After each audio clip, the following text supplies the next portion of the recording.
Thank you for logging on to the Voice Sports Network for this broadcast of high school sports. We encourage you to go to the games and support your area teams. We know you have a choice, and thank you for choosing us. This broadcast wouldn't be possible without the support of the sponsors you hear throughout the game. We encourage you to visit their businesses and use their service as often as possible.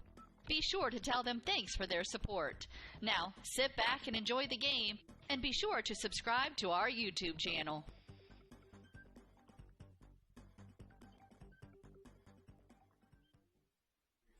Good evening, ladies and gentlemen, and welcome to Norwell Night Football on thevoice.com. This is Greg Van Meter along with Noah Tobias this evening. Can you hear me okay?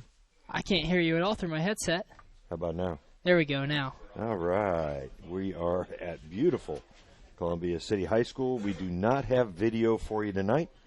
Columbia City High School has a rule against showing video during regular season sporting events, as they're concerned about the attendance drop that may be precipitated by showing video online. So, it is a cool, windy night here in Columbia City this evening for this contest between NE8 foes. It's the last regular season for both teams. Columbia City comes in with a 2-6 record. Norwell still looking for their first victory on the season. And they've had some success here at Columbia City over the last couple of years. Won a sectional championship here last year in the sectional finals. Speaking of sectionals, those start next Friday night. Columbia City will take on Northridge. Norwell drew Concordia, an SAC school. That game will be at Concordia, Spooler Stadium, I imagine, across the road. And so the Knights are going to have a tough first step in the postseason, Noah. Yeah, they're definitely going to be, I guess you can say, tested early, but they've really been tested all season, and Norwell has not stepped up to the challenge at all, showing their 0-8 record so far. Hopefully they can get a win tonight and go into the postseason with some confidence.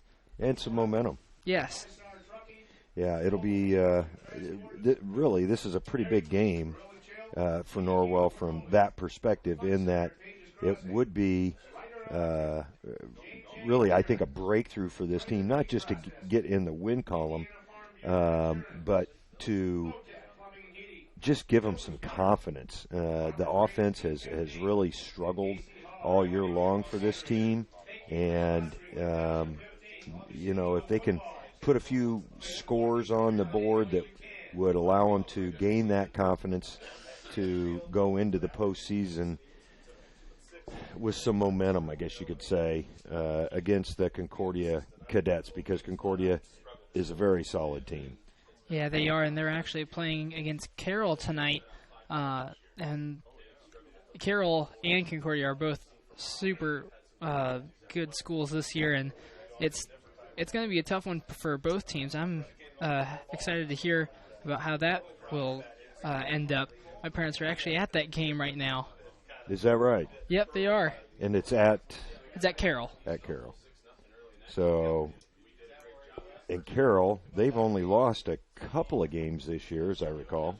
Yeah. They lost against Snyder. I can't think of who else they've lost to. Well, they lost to Belmont. That's right, yeah. For sure. In fact, talking about the new NE8, or NE8, that conference is going to be, championship is going to be decided tonight as well, as Belmont is up at East Noble. Yeah, and if East Noble wins, there's going to be a three-way tie between Leo, East Noble, and Belmont. So that's going to be a really good game. Yeah, it's a huge game for Belmont. Belmont can clinch the title outright with a win against the East Noble Knights tonight. And so they've been a surprise all season. I got to believe East Noble is a heavy favorite in that football game. I would believe so. They looked really good against Norwell, even though their starting quarterback was out for most of that game because he got ejected. I believe it was on the second play of the game. Second play of the game. And just how the team bounced back from that. They're backup quarterback did an amazing job. Yeah, he did. Their offense was run very smoothly. It's going to be interesting to see how well East Noble will do against Belmont, because Belmont, they've had a heck of a year. Yeah, they really have. They've done well. Got a very conservative offense. Half the time you don't know who's running the football, the way they run that offense. And they've played really stellar defense. Speaking of predictions here tonight, Harold Sight has Columbia City as a 24-14 favorite in this one. And, a couple of scores for the Knights. That's what has been their MO all season, is they've struggled to score. Yeah. So giving them credit for that, we hope that comes to pass, as the defense has been pretty good to this point. I know the last 2 weeks our players of the game have both been on the defensive side of the ball, Ivan Allison and Trevor Eichler, and this is, of course, the last regular season game for that group of seniors, and it's a big group, 18 strong. Yeah, Garrison Breggy, he's the freshman quarterback, and he's come in a few times this year on the varsity squad, and he has looked pretty well. So just to give him a little confidence for next year, I'm sure is boosting Coach Miller's confidence in him as well, that he's learned the offense and really how to be comfortable out here. But again, 18 seniors, that's a huge group. Yeah, it really is. And most of them do end up playing in the game. Mm-hmm. So the Norwell Knights will definitely be losing a little bit next year. Yeah, they will. We've got just a few minutes here before kickoff. You are listening to the pregame show, and if you're joining us a little bit late, we do not have video for you tonight. We'll try to put as much information up on the board as we possibly can on our YouTube feed, and, of course, inform you as we go along tonight. Otherwise, we appreciate you joining us. We'll take a break and be back with the kickoff after these words from our sponsors.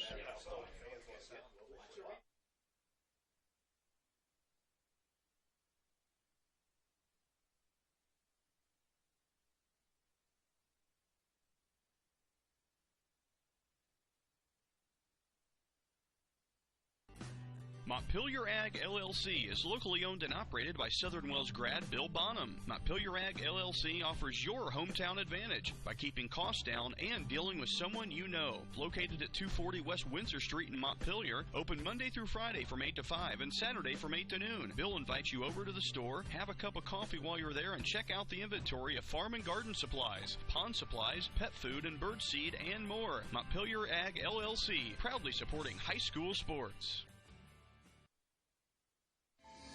This is your moment. Explore the University of St. Francis. Known for our quality academic options and dedicated professors who practice in their fields, you will discover the perfect program to fit your interests and goals. Hands-on experience with internships, clinicals, and co-ops makes a USF education a great value and investment into your future. Apply now at sf.edu.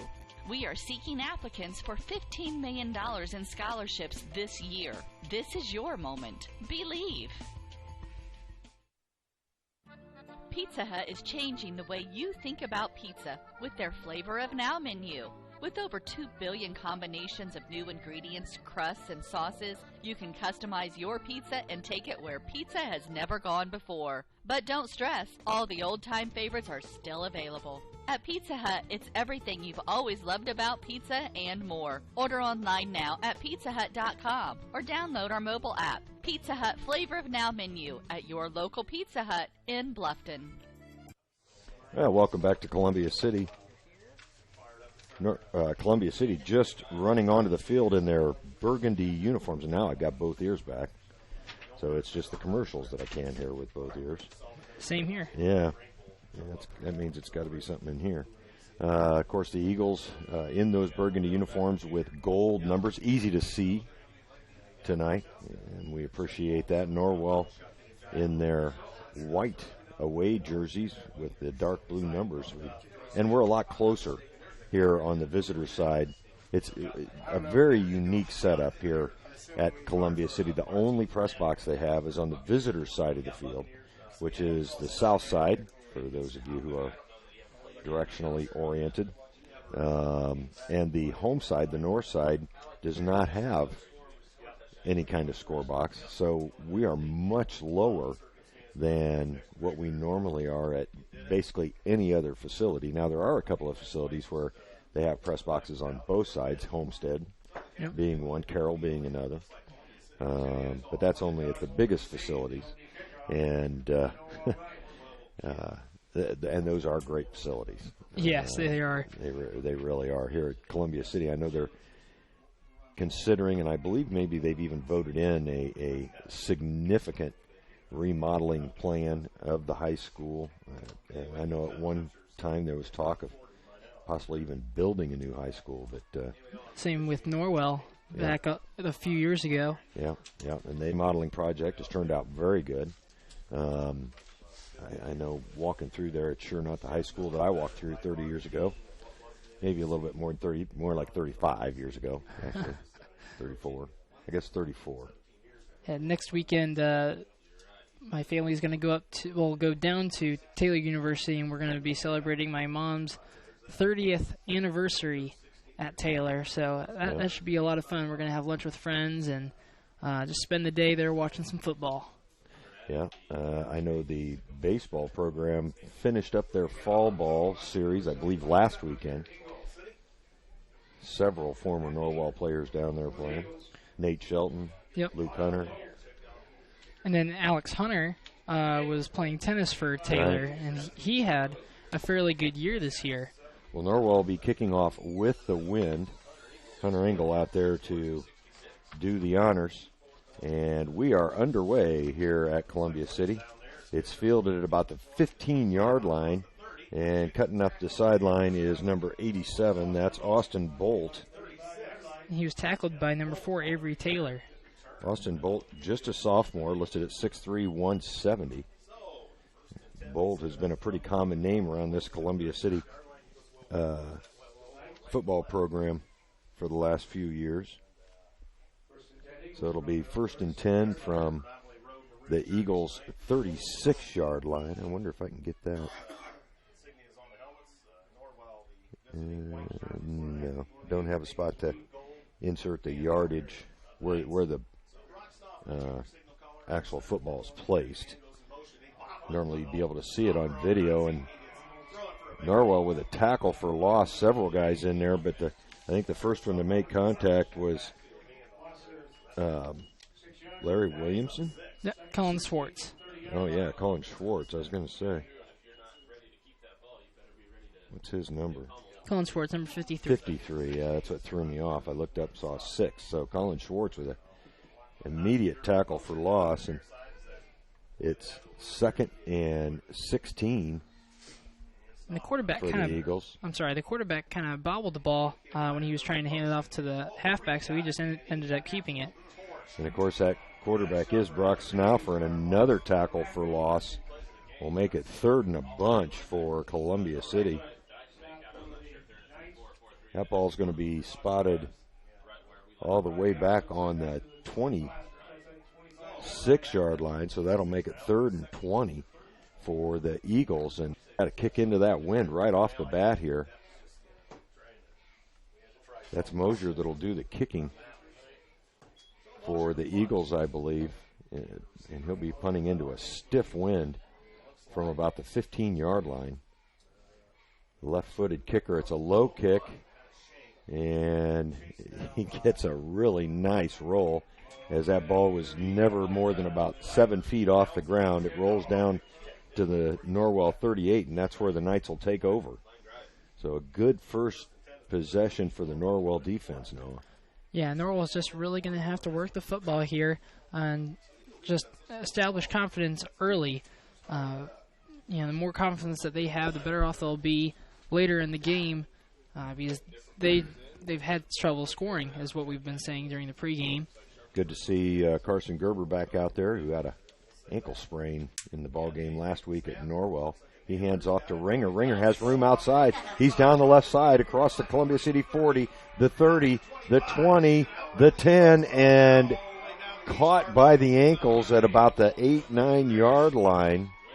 Boy, great hustle by the Columbia City defender there. Is that number 21? Ashton Barnes able to chase down Carson Ringer. It'll be 1st and goal for the Knights at the 7-yard line. And one of the reasons why he got Carson Ringer was because he went at him at an angle, and it was just a great game plan by him. We're on the first play from scrimmage. Norwell in business here. 1st and 7. 1st and goal from the 7. There's Ringer again. Ringer picking holes, and he is in. Norwell takes an early lead. They've not been able to say that too often this year, but at the 9:42 mark, 2 plays of offense. Carson Ringer plows in, and it's a 6-0 lead for Norwell. I don't think Columbia City was really ready to play tonight. At least it really didn't seem like it from their defense. Well, it's senior night here at Columbia City. Preston Schisler out for the extra point. And Columbia City does have 14 seniors. And the kick looked good from here. It is. And Norwell with an early 7-0 lead at Columbia City, the last regular season football game of the year. And Norwell with a very good start. We'll take a quick break and be right back with another Norwell kickoff after these words.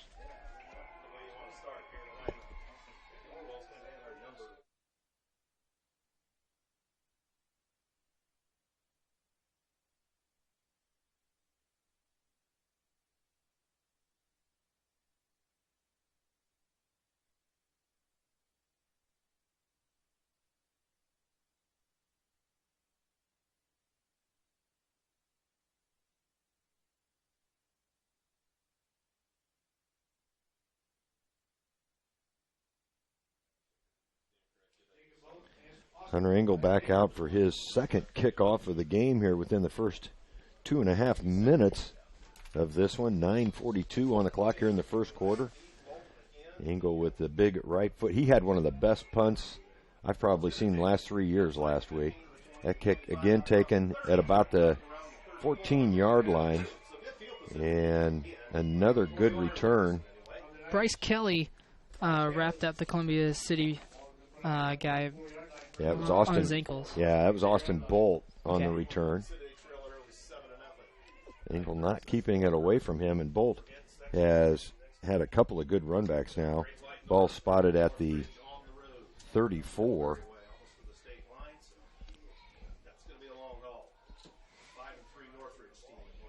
Snaufer, the junior quarterback for the Eagles. He'll hand off to 32. Cale Ryder, and Ryder on a good gain across the 40. That'll be spotted at about the 42-yard line of the Eagles, and it'll make it 2nd and 3 for Columbia City.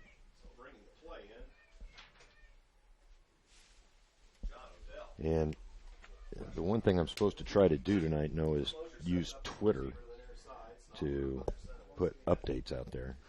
Well, you've got a big update to send tonight already. That handoff was to number 5, Carson Reed. Another senior for the Columbia City Eagles, and he gets about 1.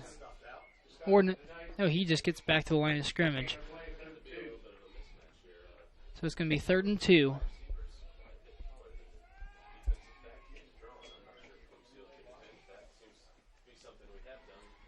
Columbia City with now a 3rd and 2 play. And I got about 14 things I'm trying to keep up with here. So 3rd and 2 for the Eagles, their second possession of the game, and quarterback, I believe, just hung on to that. And I don't think he got there. He maybe got a yard at most, and yep, that's what they're going to give him, just a yard. So they're going to be a yard short. 4th and 1, and, really, I'd definitely go for it here if I'm Columbia City. Yeah, I mean, it's a short 1 yard, so Columbia City should be able to get it unless Norwell really blitzes them early.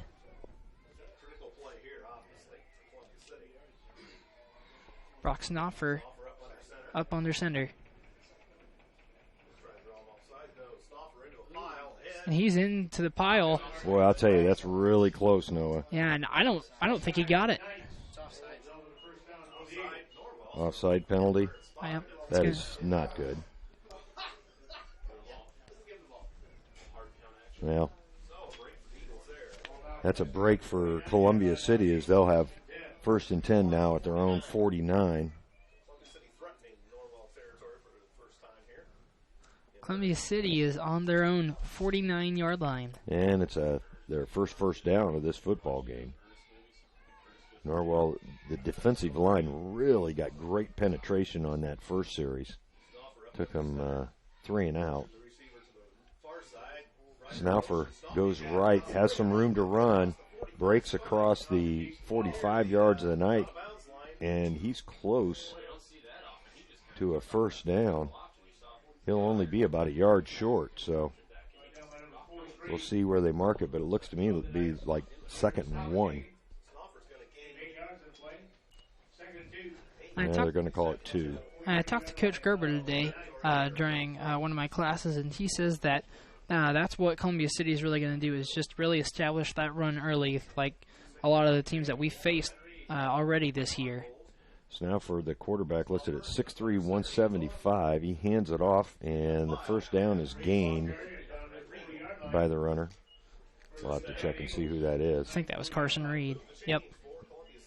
Carson Reed, number 5. He's a senior as well. And that'll make it 1st and 10 for the Eagles from right at the Norwell 40-yard line.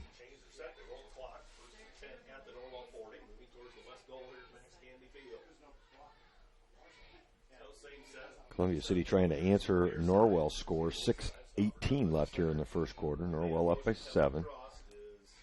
And he hands it off again on that crisscross play to Cale Ryder. He's got room plowing over a couple of Norwell would-be tacklers all the way down to the 19-yard line. Yeah, nothing was stopping him. He was going full force. Well, they're going to spot that at the 20.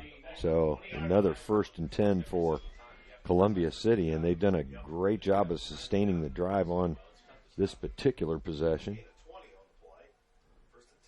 The Riders had a couple of big carries for Columbia City. Trying to answer Norwell's touchdown. And Norwell scored on just 2 plays. Good tackle there by, I believe that was Trevor Eichler. Yep. As he dropped Ryder again after about a 4-yard gain. So we'll call it 2nd and 6 for Columbia City. And they're really starting to threaten that end zone.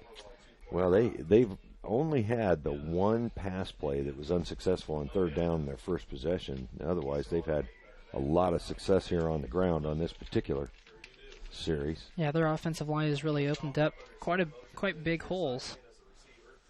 2nd and 6 for the Eagles. Man in motion. That's Ryder in motion, but the hands inside. And Reed, he's going to be close to a first down around the 10-yard line. We'll see how they mark it. I'm going to say he's just a little short, so that'll bring up 3rd and 1 for Columbia City. 4:50 on the clock. Boy, Ryder has kind of had his way on this drive.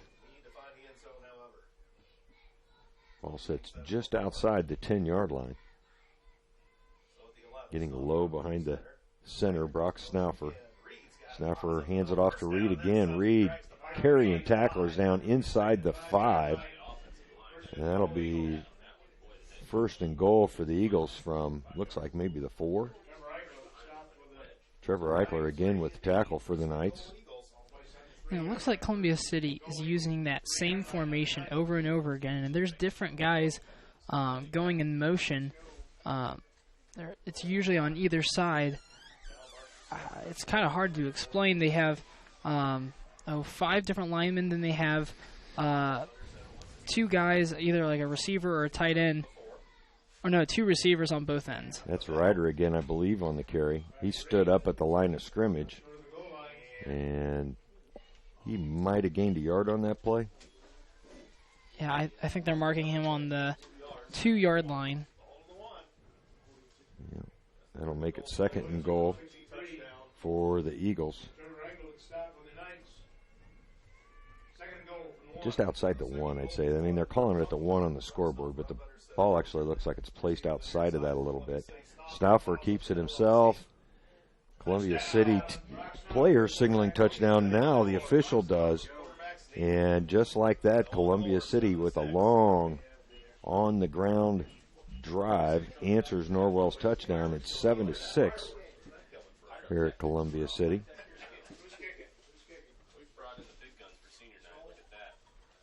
They're shooting off fireworks across the, in like a housing addition. On the touchdown? Yeah. Yeah. Well, left-footed kicker out there for Columbia City. Mosier, there's a bad snap. He rolls left. He's going to try to get into the end zone, and he's not going to make it, as it was a bad snap, and Mosier tried to make something happen. Couldn't get it in, so Norwell holds on to the lead. It's 7-6 here at the 3:34 mark of the first quarter.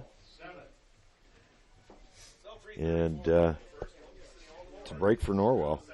That's a pretty big break.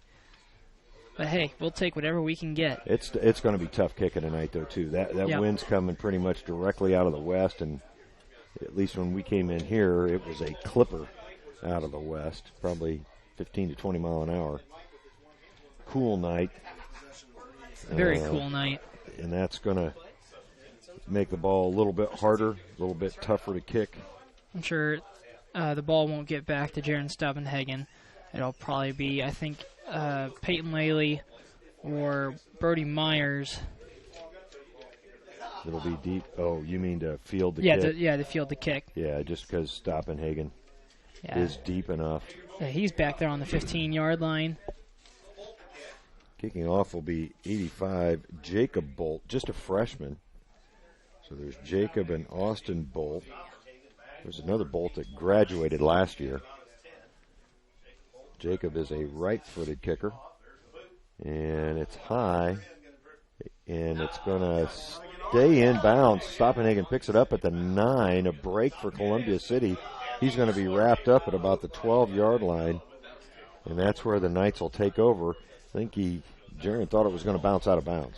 Yeah, and then once it did bounce to the right, so it would be more inbounds, I think he kind of thought it was a punt. It was more like a punt because it didn't look like he was going to grab the ball. Then finally he realized, if they get the ball, they're going to get the ball. I think the sideline was probably letting him know to pick up that football and do something with it. So the Knights take over at their own 13-yard line, 1st and 10. 3:29 left here in the first quarter with Norwell leading 7-6 over the host Eagles. Gerber under center, 2 backs behind him. He'll hand off to the second one. That's Ringer. Ringer gets outside again. A great block out there by Bray Wilson. And Ringer across they call him out at the 25, and just like that, Norwell with another first down. They've only run 3 plays, all of them for double-digit yardage. 1 for a touchdown for Carson Ringer, the sophomore. Yeah, lighting it up early on here. The offensive line is looking really, really good tonight. They're getting a lot of wide-open holes as Carson Ringer runs the ball again, and he is only going to gain about 2 yards, 3 yards. So it's going to be 2nd and 7. Ball spotted at the 33-yard line. So, good things happening for the Knights right now. This is, I think, the quickest start they've had since the Heritage game, which was, I believe, the 2nd game of the year, if I remember. Actually led at halftime of that game. 7-6, I believe. Mm-hmm. The thing that hurt Norwell in that game was just turnovers. In the second half. Yep. Gerber rolls left, almost fell down, trying to set up to throw, and that's going to be a sack for the Columbia City defense, although the ground caused it as much as anything. Carson was right in the middle of the field where it can get a little soft. That ball's going to be spotted at the 20, so that'll make it 3rd and 20 for the Knights.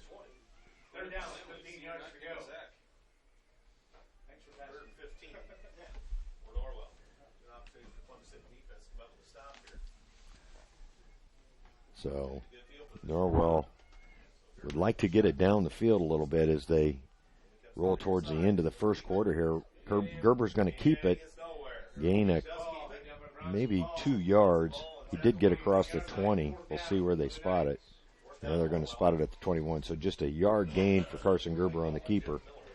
That'll make it 4th and about 14 for the Knights. That means they'll punt it away. So Hunter Engel out there, and we talked about it a little bit, Noah. Hunter with one of the finest punts we've seen in several years last week, 62-yarder, and it was pretty. It was into the wind. Mm-hmm. Took a big bounce, but boy, it had that nice front-tipped spiral, and we're hoping for one here. This one's a low-line drive, and it's caught at about the 47 by number 87, Austin Bolt, who's done most of their kick returning. And the Eagles are going to have great field position here to start this drive with just 50 seconds left in the first quarter. They trail by 1. The ball's spotted at the Norwell 36-yard line. So, boy, Norwell really needs a stop here. Yeah, Columbia City really got a big break on that punt. Yeah, they're going to have the wind in their face. The Knights are in the second quarter. So they need to put up a good defensive stand here. Of course, Columbia City's not been throwing the ball at all. There's another inside handoff. That's Carson Reed again. And with about a 9-yard gain. Well, actually, they may give him the first down on that, considering where that ball's spotted. They do. So a 10-yard gain for Carson Reed. Carson Reed is a 5'11", 190-pound senior. And, boy, he is tearing it up right now for the Eagles. Another 1st and 10. Ball at the 26. And he hands off this time to Reed again, the second running back through. And another first down as Reed all the way down to about the 12, 13-yard line. They really faked me out because I thought that Bailey Wright got the running back down for a loss. I'll tell you what. He was up. Yeah, Reed is averaging about 10 yards a carry here in the first quarter for the Eagles. 24 seconds left, and Columbia City threatening to go in front of the Knights here. And their line is really dominating Norwell's defensive line right now, opening big holes for Carson Reed. That was Ryder, I believe, that time. And that's going to be the end of the first quarter. Norwell leading Columbia City here at the end of the first quarter, 7-6, but Columbia City threatening. They've got 2nd and 5 from about the 8-yard line. We'll take a break and be back with second quarter action after these words from our sponsors.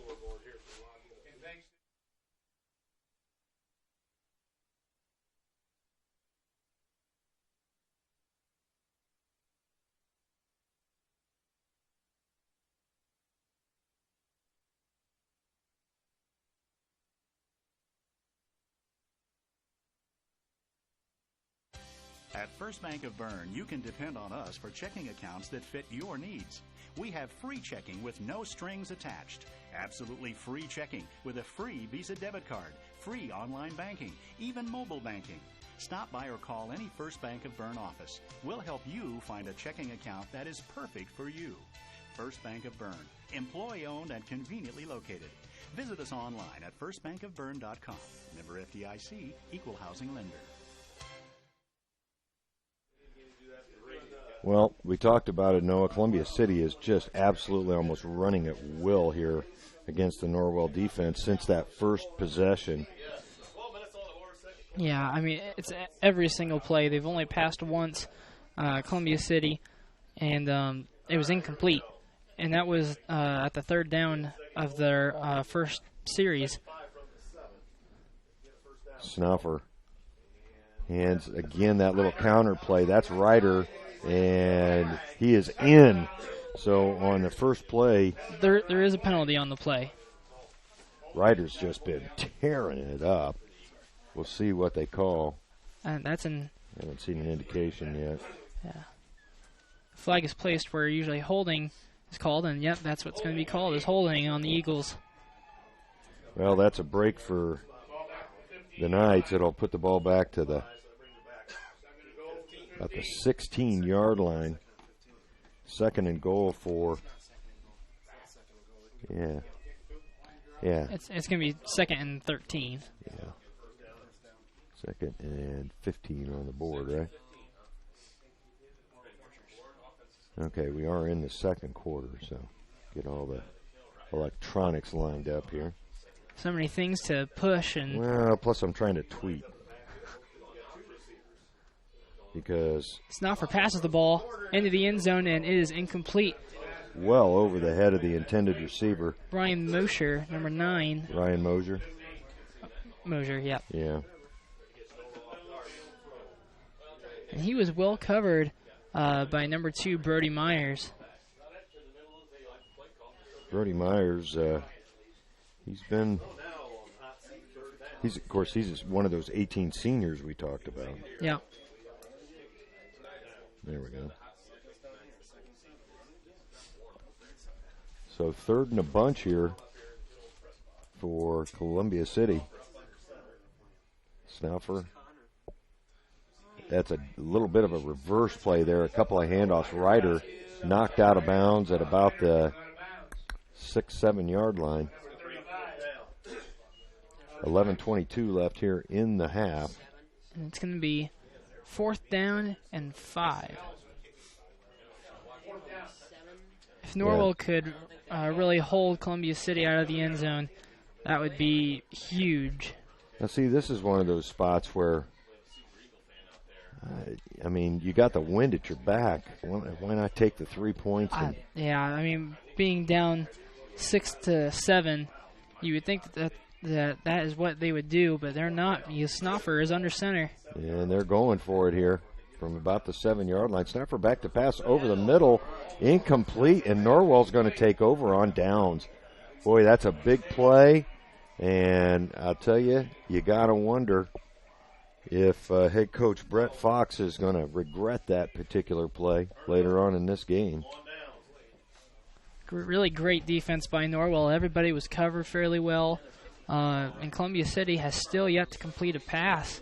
They've only run 3. Yeah, they've only done. Right? Yeah, and all of them have really been overthrown. Yeah.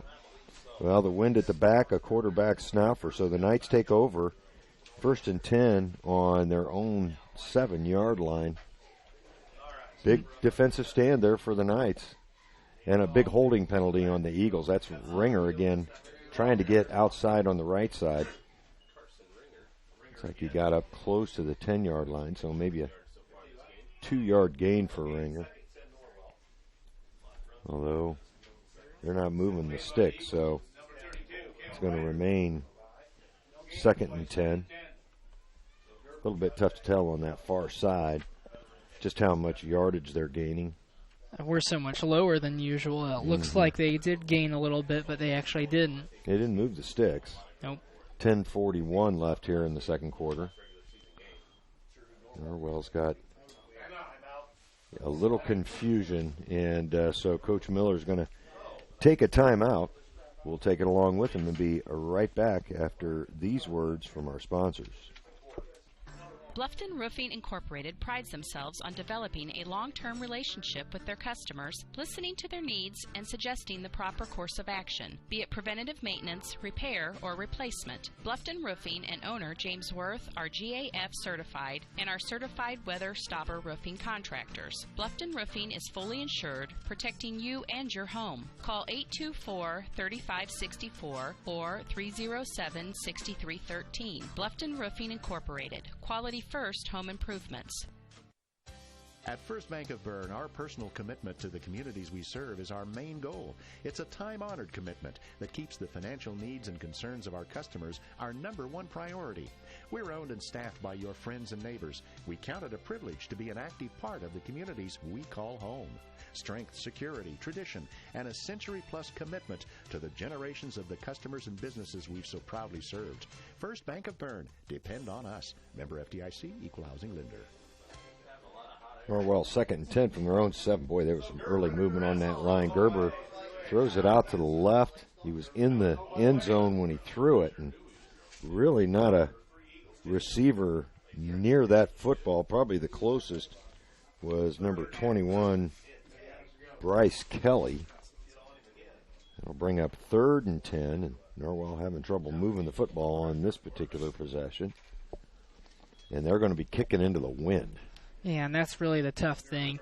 If Hunter can get a good boot into it, it'll go maybe 40 yards, maybe 30. Yeah, but it's still giving Columbia City pretty good field position. Well, they've still got another play here to try to pick up the first down and get out of the shadow of their own goalpost. That handoff inside, Gerber faked out a couple of the defenders, but not many. And it was Ringer on the carry. That'll bring up 4th and 5 for the Knights. Ball spotted at the 12, so Hunter Engel out there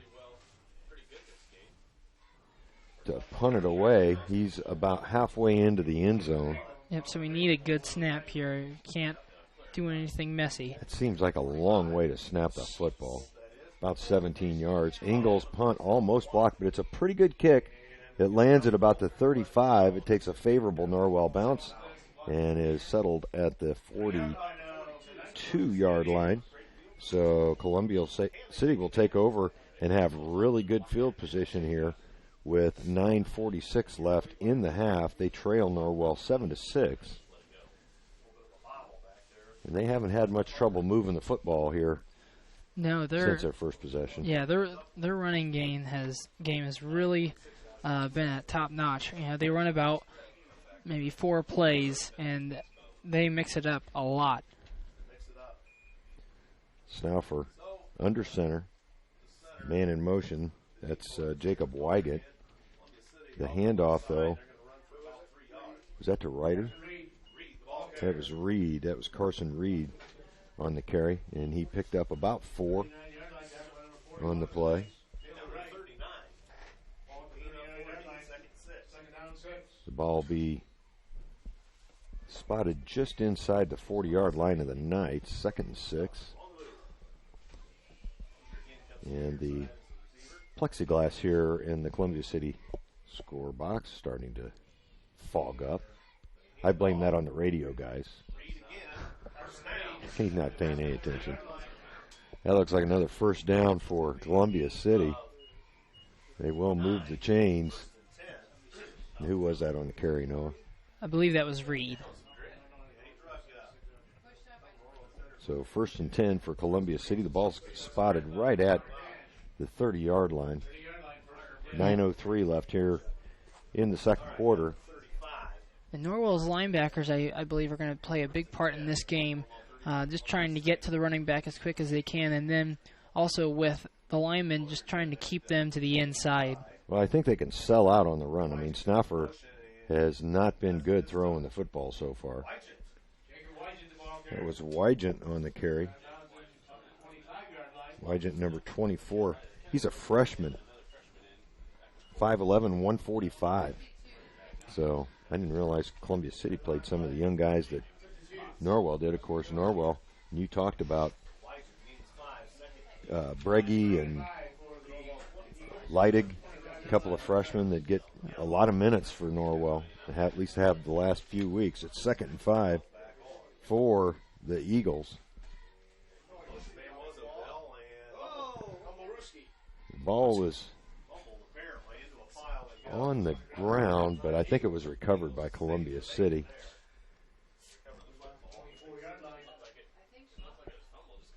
It's going to be 3rd and 4 for the Eagles. Yeah, they've still got it. 8:32 left here in the half. And Norwell just needs another stop here. And that's really all they need. They've had a hard time stopping the run. I mean, I was shocked that Columbia City tried to throw on their last play of that last drive on 4th down. In motion, Wygant, handoff inside. And Not sure. I'll tell you what, he didn't get much. We'll see where they mark him down. He might have gained a yard with his forward progress, but even though he ended up a yard or two behind that. Yeah, it's going to be 4th and 2. So again, Columbia City will be Columbia City will be going for it. They are in 4-down territory, being on their 23, 22-yard line. Yep. So another big play here for Norwell's defense. I can't imagine they'd throw the ball again here. And all kinds of movement on both sides of the ball. We'll see who moved first. Man went in motion. That was Wygant that went in motion for the Eagles. It's going to be offside, and that'll be a first down for the Eagles. That's a break for Columbia City. And a big penalty on the Knights. That's their second offside penalty. And it's at a big spot because now the Eagles will have it at the Norwell 17-yard line, 1st and 10. So, and being on 4th down, you got to know that that's coming. Oh, yeah, hard count, sure. Snuffer. Wygant in motion again. He gets the football. He's got some room over the left side, and he might have got another first down there for Columbia City. It's close. Yeah. The head referee is signaling another first down, so it's going to be 1st down and goal. From about the 6? Yep, 6-yard line. Yeah, they're saying the 6, okay. So 1st and goal from the 6 for Columbia City as they threaten to take the lead here. Snuffer hands it off inside. I think that was Ryder, wasn't it? I believe so, yes. Reed? Okay, it was Reed. Bailey Wright, tackled by a host of Knights. Yeah, he was kind of behind Reed, trying to pull him down from the backside. Only gained a yard, right? Yeah. So 2nd and goal from the 5.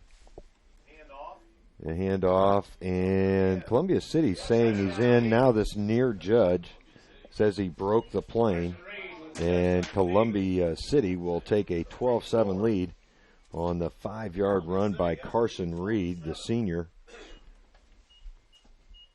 There goes the fireworks again. Wow. Somebody's going all out for the Columbia City Eagles. I guess so. I guess having 14 seniors, you got a lot of people to pick from, I guess. A neighboring backyard, and there goes the second set of. And they're going to go for 2. There's a reverse pass into the end zone, and the pass is too long. The receiver was wide open. The throw was by, was that Kristen that tried to throw that ball? I'm not entirely sure. Well, it was not good, and so Columbia City at the 6:27 mark of the second quarter here have a 12-7 lead over the Knights. The Knights will be going into the win now on this particular drive.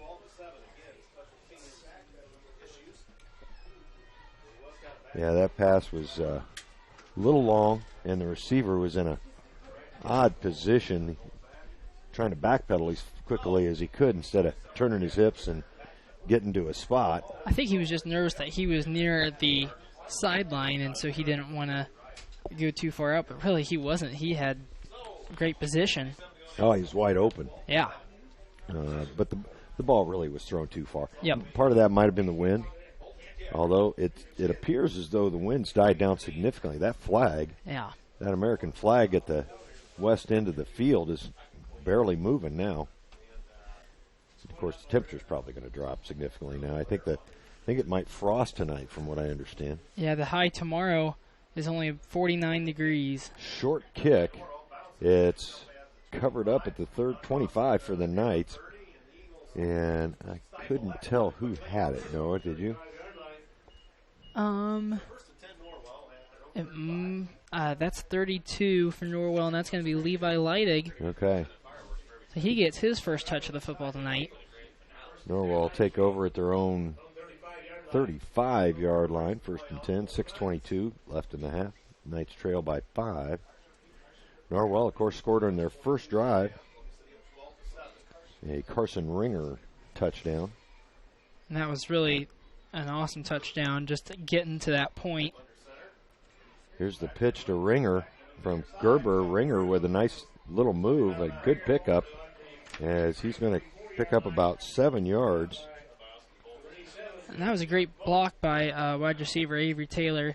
And Carson Ringer was smart enough to actually go to the inside of Avery because he had his cornerback blocked fairly well, and he got about 4 extra yards out of that. Yeah, and that was a 9-yard gain, actually, for Ringer. The ball spotted at the Norwell 44-yard line. Gerber hands it off to Ringer again. Ringer with first down and a little more. Took a pretty good shot from the Columbia City defender. I believe that might have been 64, Colton Wood. But it's a first down for Norwell. I can see that he's feeling it. He's kind of hunching over a little bit, off and on. The defender, or the defender. I'm sorry. Mm-hmm. Didn't know if you were talking about Carson. I took my eye off the field there for a second. Ringer's going to get it again, and avoids a couple of would-be tacklers, maybe a 3 or 4 yard gain. But he gets into Columbia City territory, about a 3 yard gain. They're putting 2nd and 6 on the board, but boy, that didn't look like 4 yards. And Norwell has only passed once this game. Yeah. And it looks like really this is just going to be a running game for both teams. Well, that's good news for the fans because that keeps the clock running. Yep, that's true. On a cool late October evening. And that's Ringer again, and he's out there close to a... No, that's not Ringer. That's 21. Bryce Kelly. So, yeah, they're going to give Norwell the first down as that ball is actually spotted close to the Columbia City 40. And the officials with a little difficulty deciding where to spot that football. He was like at the 43 when he started spotting that thing. Yep. It ends up inside the 41 with 4:58 left here in the half. And Norwell got a nice little drive going here, mostly on the back of Carson Ringer. It'll be Ringer again. He's going back out to the he'll outside. Go to the left, and a nice tackle by 64. That's Colton Wood. Wood's a 5'10" 109-pound senior, and he stopped Ringer after a couple of yard gain. 2nd and 8 for the Knights from the Eagle 38. He's 190 pounds. You said he was 109 pounds. Actually, I said 90. I just didn't say it clearly enough for it to sound like 90. I was attempting to say 90. Ringer again, this time over the right side on the pitch, and he might have got another yard. He's actually had more success going over the left side than he has the right. That'll be 3rd and 7 for the Knights. So a big play for the Norwell Knights. Last week they didn't do a good job at all on their 3rd down conversions. I think they had 1. Yeah, 1 of 12 last week. And that's awful. But this is a big play here. Really They're trying to answer Columbia City's go-ahead touchdown.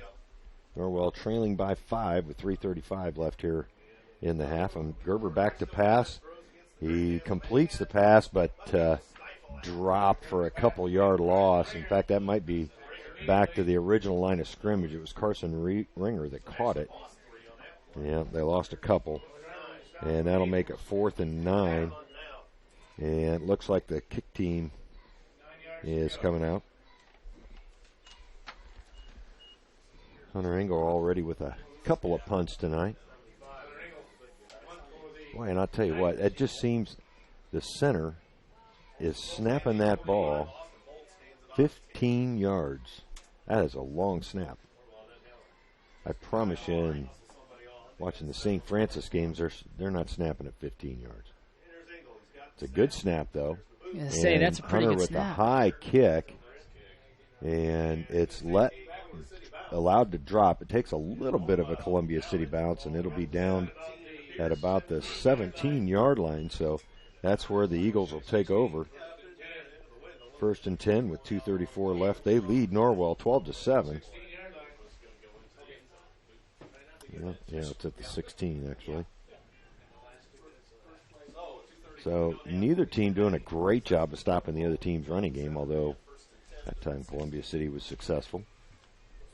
I think they're really starting to figure us out a little bit on our running game, and when we try to pass the ball, Carson, he either throws to somebody that's covered fairly well, or just he doesn't have enough time to get it to a receiver. This time a little bit of a reverse in the backfield, and a good job of hanging on to the runner. That was Trevor Eichler. He held him up for the rest of the defense. That was Barnes on the carry, yeah. And Trevor about had his arm pulled out of the socket on that one, just hanging on to the running back. That had to hurt a little bit, but he held on for dear life. It'll be 2nd and 10 now. No gain on the play. In fact, maybe even a little bit of a loss, but not enough to register on the scoreboard. Ball spotted at just outside the 15-yard line. It was a good punt by Hunter Engel. And this time it's over to the left side, and there's going to be a flag. Wonder if that's in holding territory. Who's that on the carry? Is that Reed on the carry? It was Trevor Eichler on the tackle. I haven't seen an indication yet unless I missed it. Ball carrier was dropped for no gain. Odell? Yeah. John Odell, another freshman in the ball game for Columbia City. Odell, number 18. And it is a holding call against the Eagles, and Norwell's going to decline it. That'll make it 3rd and 10 for Columbia City. Well, and after the carries being dominated by Carson Reed and Ryder, they haven't gotten the ball the last couple of plays. So Norwell trying to hang on here and stop Columbia City deep in their own territory. We'll take a quick break during this Norwell timeout and be right back. He shoots. He scores. It's out of here. He could go all the way. That's the reaction you'll get. To fine jewelry from Daniel's Jewelers in Bluffton. Hi, this is Dan and Jane from Daniel's Jewelers, and we want you to score big. We have beautiful diamond pendants, rings, and earrings, including diamonds in motion. These pieces, powered by her heartbeat, are awesome. Check out our fun jewelry. Stainless steel jewelry by SteelX, Jewel Pops by Chameleon, Angelica bracelets made from recycled metals, and our newest, convertibles by Lestage. We offer ring sizing done on premise, and the first sizing is free when you purchase your ring from Daniel's. Okay, guys, best of all, free gift wrapping. Win big. See you at Daniel's Jewelers in Bluffton on State Road 1, north of Lowe's. Open Monday through Friday, 9:30 to 6, and Saturday, 9:30 to 4. Norwell trying to hold the Eagles here. They got enough time to score, too, if they can, but unfortunately, a big run on the 3rd down play. That was Wygant on the carry. Jacob Wygant, the freshman, all the way out to the Eagle 40. Big gain for Wygant. He got past the line of scrimmage, found another gear, and got all the way out to the 40-yard line. So big play for the Eagles. Not only does it keep the drive alive, but it also gets the ball out of deep in their own territory. So another timeout. This one's going to be by Columbia City. So Columbia City is going to try to put another score on the board here with 1:36 left in the half. They've taken a timeout to try to figure out how they're going to do that. We'll take a break and be back after these words from our sponsors. Hyde Motors is celebrating 40 years of serving Wells County and the surrounding area with an outstanding selection of low-mileage cars, trucks, and SUVs that are in fantastic condition, and their ASE certified technicians in the service department offer oil changes, brakes, AC tune-ups, as well as a full line of replacement parts and tires, and are the best in customer satisfaction. Visit HydeMotors.com to browse their inventory of new and used vehicles. Along with Noah Tobias, Greg Van Meter here. A minute 36 left in the half. Norwell leading trailing 12-7. Norwell did have the first score of this ball game. It only took them 2 plays to get it in. But since then, it's been pretty much all Columbia City. Carroll is up on Concordia 21-7 with 6 minutes 33 seconds left to go in the half. Yeah, Concordia not one of the major powers of the SAC, but it'd be a tough win for Norwell next week. That ball is caught. Snuffer rolling out to his left, and they're going to say it's complete. He kept his feet in bounds, so a first down for Columbia City. A minute 27 left. 1st and 10 at the Norwell 47. Boy, nice catch there, and a pretty good throw by Snuffer. Snuffer, a left-handed quarterback. And that was the first completed pass of the ball game. I think it might have been Bolt on the reception. Of course, there's a couple of those in there. The handoff to the right side. That was, oh yeah, he laid the ball down, and I think Norwell recovered it. Yes, sir. And Columbia City, their own worst enemy, is they've had a couple of big penalties and now a turnover right at midfield. Gives it back to the Knights with a minute 12 left. I think they got one timeout left as well. And, boy, that's a big turnover, as Columbia City has not had a real difficult time moving the football against the Knights, and coughed it up right there at midfield. So Carson Gerber trying to get the Knights back into the end zone here. Retake a lead.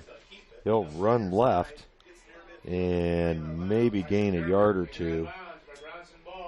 He did get across the midfield stripe and stop the clock. Minute 6 left. It'll be 2nd and 8 for the Knights. And that's the good part. He did come out of bounds. So yeah, you about have to. Yeah. Yeah. So Norwell breaks the huddle again here, trailing by 5.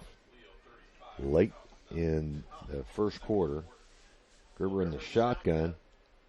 He'll hand it off to Ringer. Ringer try the right side. He's got some room out close to the first down marker. And that'll bring up a 3rd and 1. 48 seconds left on the clock. And Norwell really needs to hurry up. Yeah, I guess it is 3rd and 2. 40 seconds. Norwell still in the huddle. They need to hurry here. I think they got one timeout left. They should have one timeout left. Gerber in the shotgun. 30 seconds left in the half. He'll keep it and get the first down across the 40 to the 39. They're about going to have to use a timeout here, aren't they? Oh, you would think so. 23 seconds left. The clock is stopped for the chains to move. Guess you don't call a first down on that. But now the play clock and the game clock roll. 20 seconds. 16. Gerber in the shotgun. He'll roll left, and he's being pursued. He'll throw it out of bounds. He was trying to get it to Rinkenberger at the 30 with 6 seconds left, and Norwell really with just one opportunity here to try to go for the end zone with 6 seconds on the play clock. The ball spotted at the 39. Big plays have not been Norwell's forte this year. Nope, they've only had one big play this game, and that was really the first play. First play from scrimmage, yeah. Yep. Ringer with a long run. Yeah, that was a great run, great blocking by the offensive line. And the receivers, too. Yep. Really good blocking downfield. Gerber will not hand it off. He'll fade back to pass, throw it long. The man well covered. It's caught but it's not going to allow Norwell to run another play. The clock runs out here in the first half. Norwell trailing Columbia City 12-7. We'll hear from more than a few sponsors here and be back with halftime stats and statistics after these words.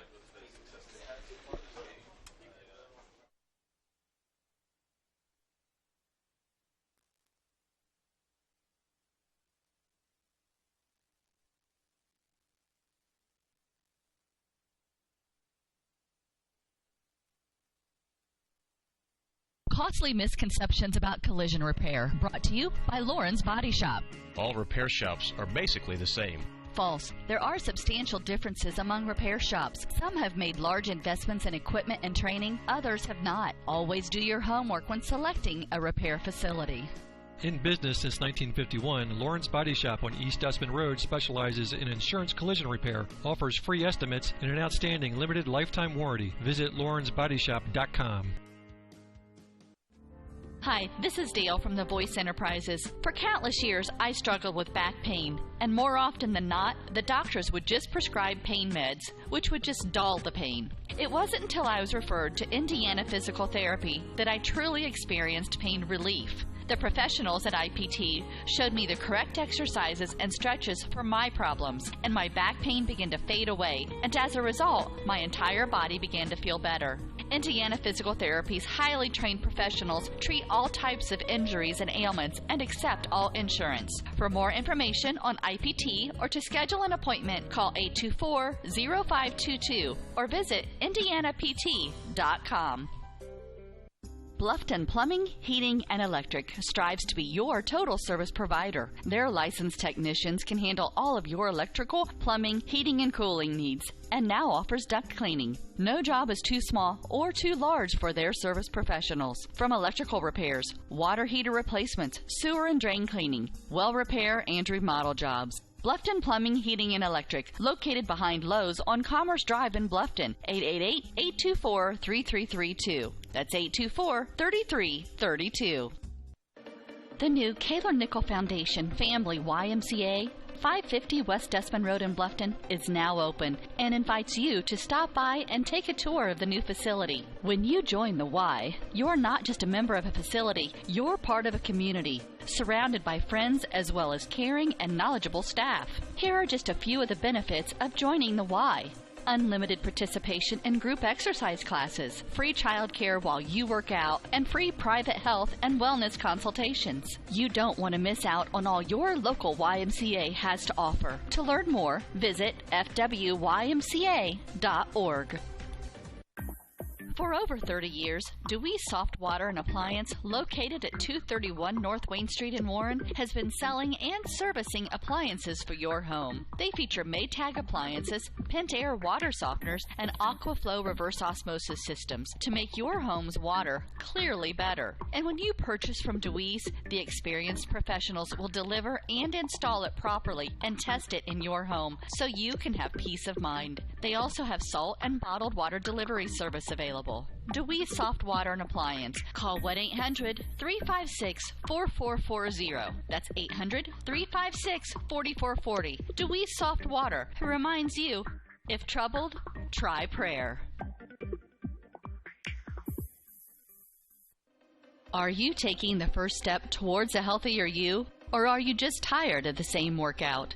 From beginners to fitness veterans, the Greater Fort Wayne YMCA is the place for you. We offer a full range of workout equipment, personal trainers, certified instructors, a full line of classes, an indoor pool, and so much more. Have peace of mind when you work out with childcare available. The Greater Fort Wayne YMCA is so much more. Join today. Visit fwymca.org.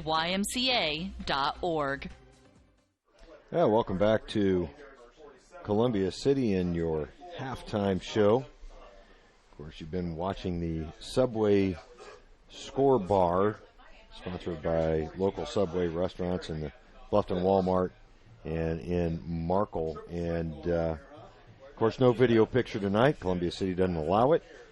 But we're trying to keep as much information up there as we can. Norwell currently trailing Columbia City 12-7, and relatively even from a statistical standpoint.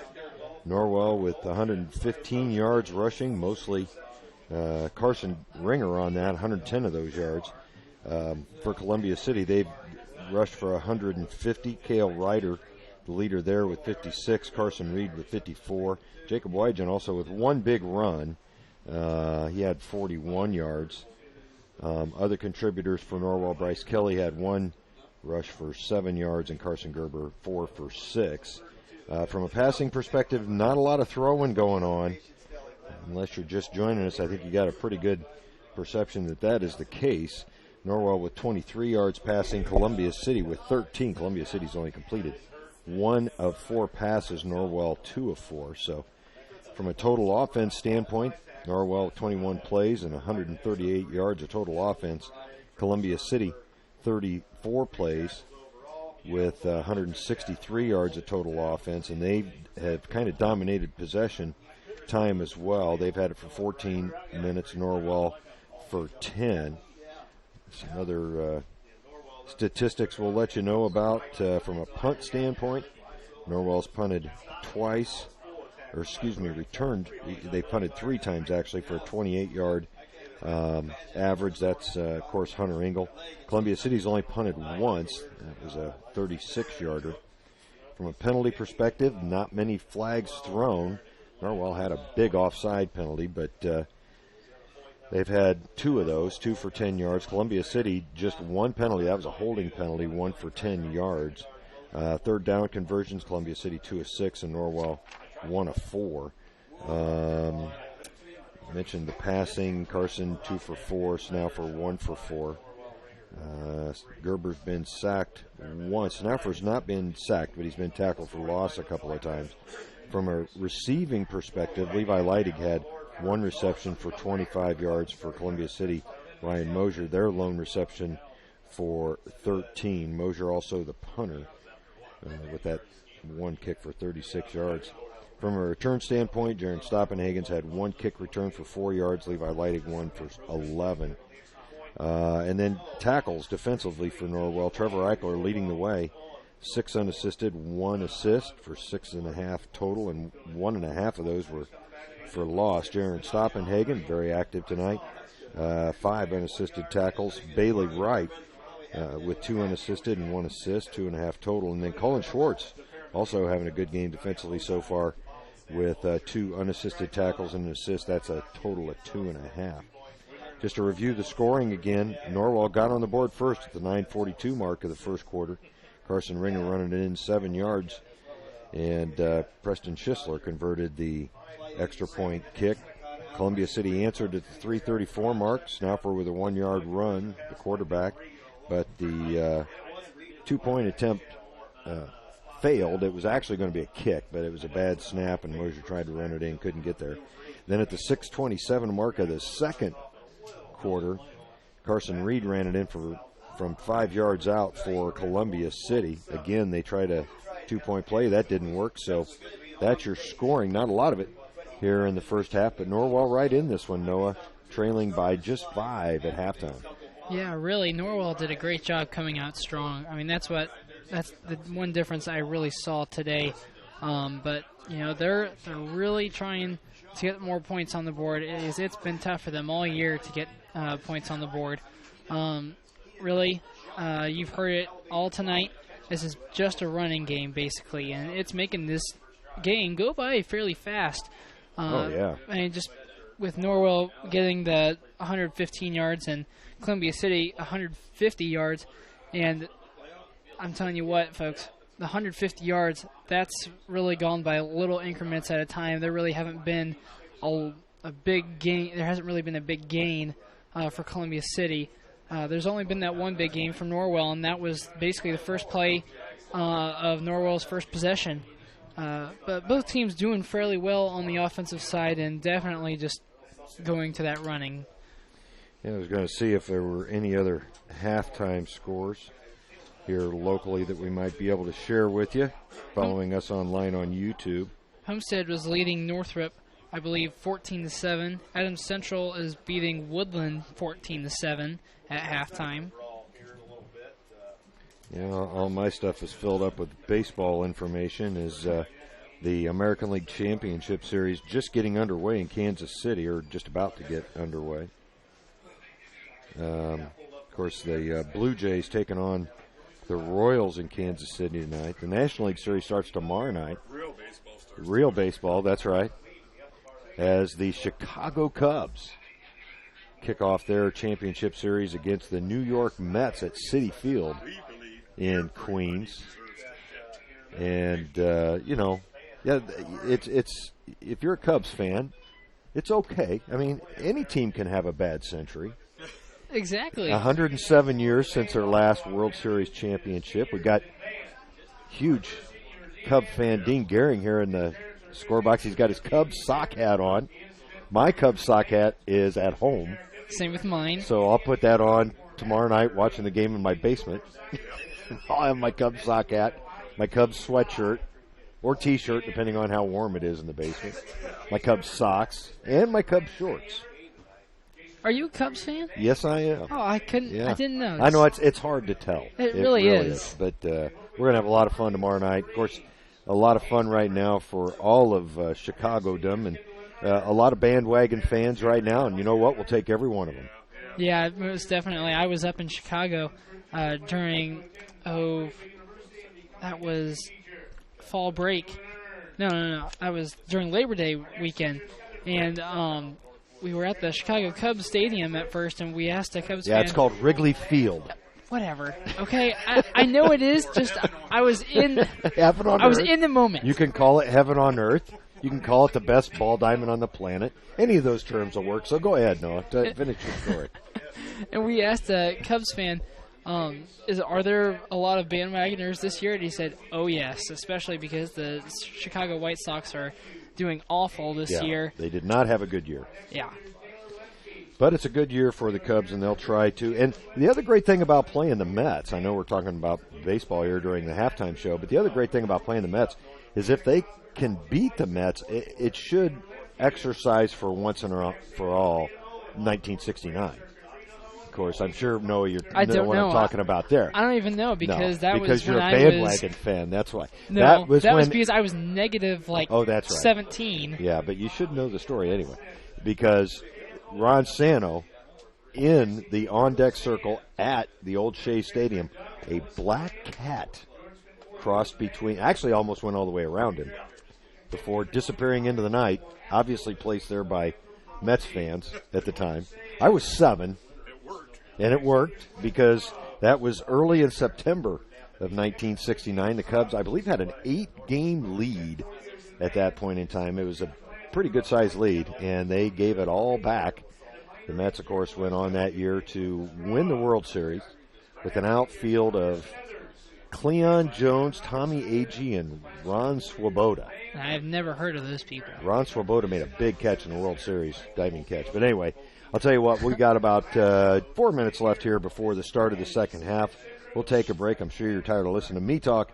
And now you can hear from some of our sponsors. We appreciate them. Let them know that you do as well. They're the only reason we're online on YouTube now. And they'll appreciate your patronage. We'll be back in just a few minutes.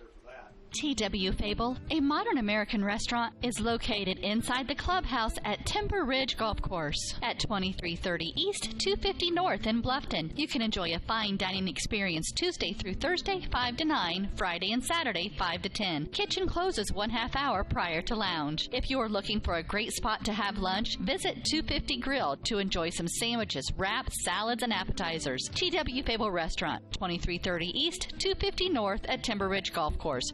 Reservations recommended by calling 260-353-1360.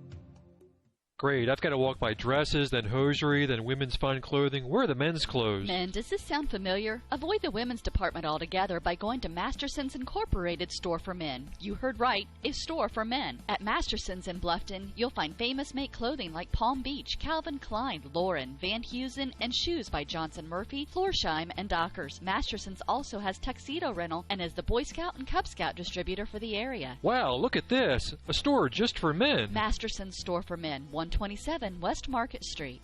What do you guys want to eat for supper tonight? I want paschetti. I want paschetti. Paschetti's Italian restaurant, where yes, you can get spaghetti and so much more. Subs, sandwiches, burgers, calzones, pizzas, salads, and a whole menu full of Italian cuisine and desserts.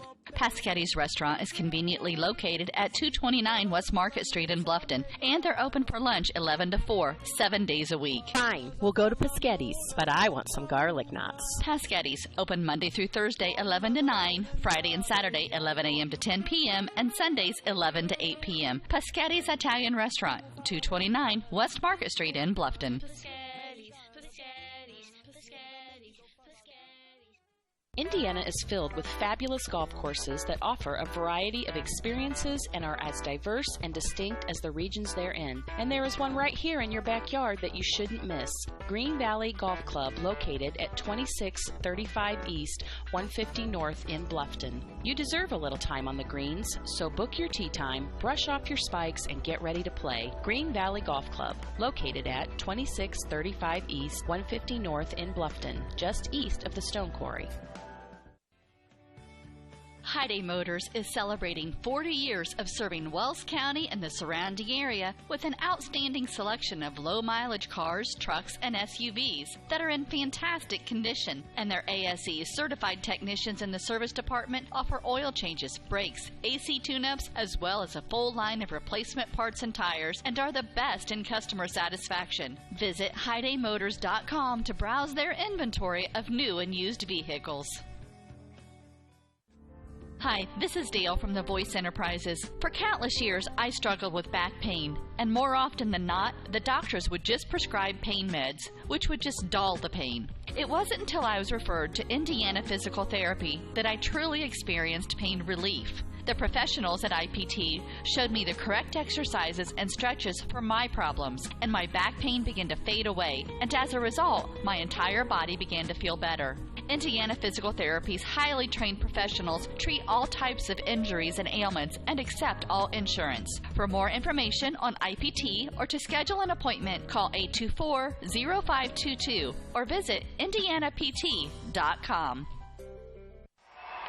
He shoots, he scores, it's out of here. He could go all the way. That's the reaction you'll get when you get her a gift of fine jewelry from Daniel's Jewelers in Bluffton. Hi, this is Dan and Jane from Daniel's Jewelers, and we want you to score big. We have beautiful diamond pendants, rings, and earrings, including diamonds in motion. These pieces, powered by her heartbeat, are awesome. Check out our fun jewelry. Stainless steel jewelry by SteelX, Jewel Pops by Chameleon, Angelica bracelets made from recycled metals, and our newest, convertibles by Lestage. We offer ring sizing done on premise, and the first sizing is free when you purchase your ring from Daniel's. Okay, guys, best of all, free gift wrapping. Win big. See you at Daniel's Jewelers in Bluffton on State Road 1, north of Lowe's, open Monday through Friday, 9:30 to 6, and Saturday, 9:30 to 4. At First Bank of Bern, you can depend on us for checking accounts that fit your needs. We have free checking with no strings attached. Absolutely free checking with a free Visa debit card, free online banking, even mobile banking. Stop by or call any First Bank of Bern office. We'll help you find a checking account that is perfect for you. First Bank of Bern, employee-owned and conveniently located. Visit us online at firstbankofbern.com. Member FDIC, Equal Housing Lender.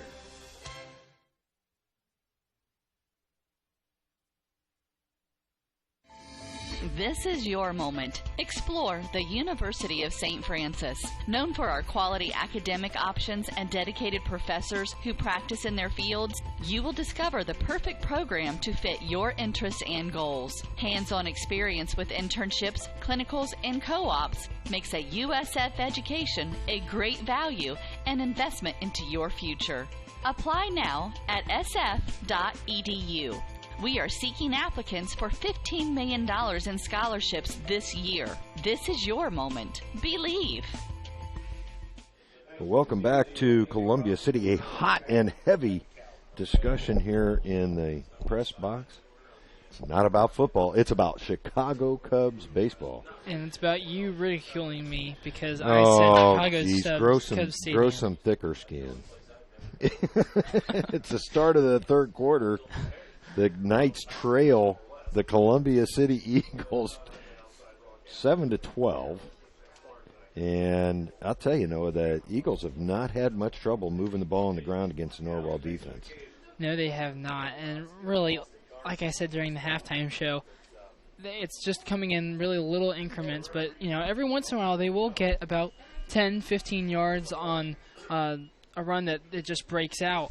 But Norwell, they've done a fairly good job of just trying to keep it in the middle. But really, the Columbia City is doing a great job.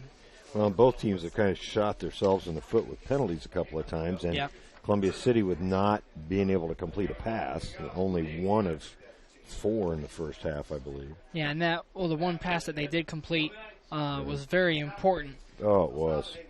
On that reverse run or whatever it was. It was long. Columbia City kicking off for the second half. They got the wind at their back. A little different formation, and that ball was really shanked off the foot of the kicker, out of bounds.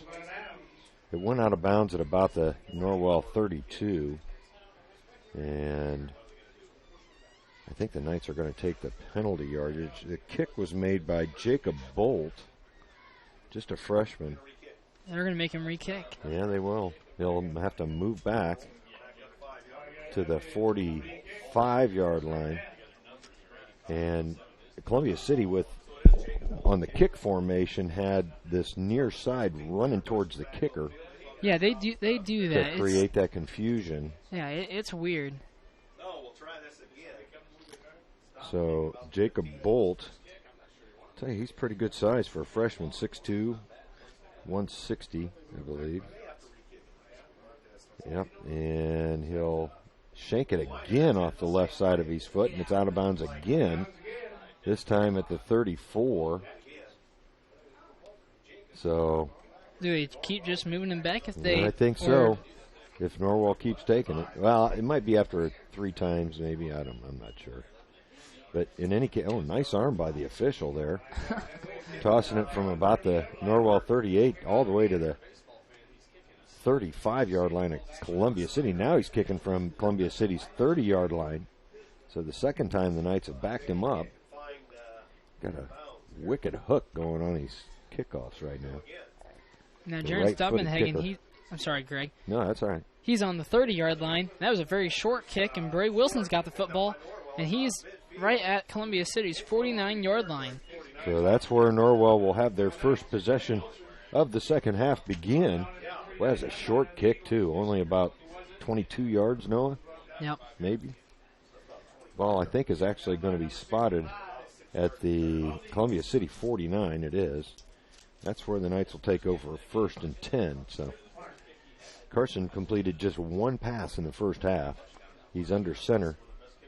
I expect to see him hand it off here, and he does. That's Carson Ringer. Ringer with a couple of nice moves and a pickup of about 7, I would say. And Carson Ringer did a great job of just bursting through that hole, and he ended up taking took about 2 Columbia City Eagles to tackle him to the ground.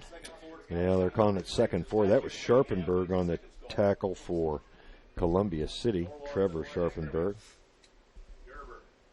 So Gerber remains under center. We're just underway here in the second half. The pitch back to Ringer. Ringer trying the left side this time. Able to pick up a couple, not quite out to first down yardage, but he's going to be about a yard short. Yep, it'll be a little over a yard. Yeah, it'll be about 3rd and 1.5.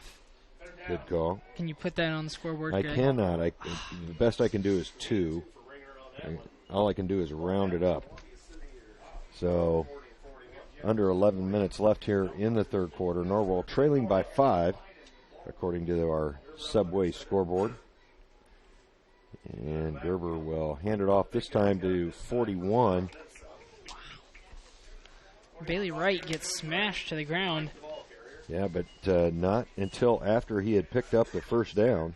So the Knights with a first down here in their first possession of the second half. Nice start.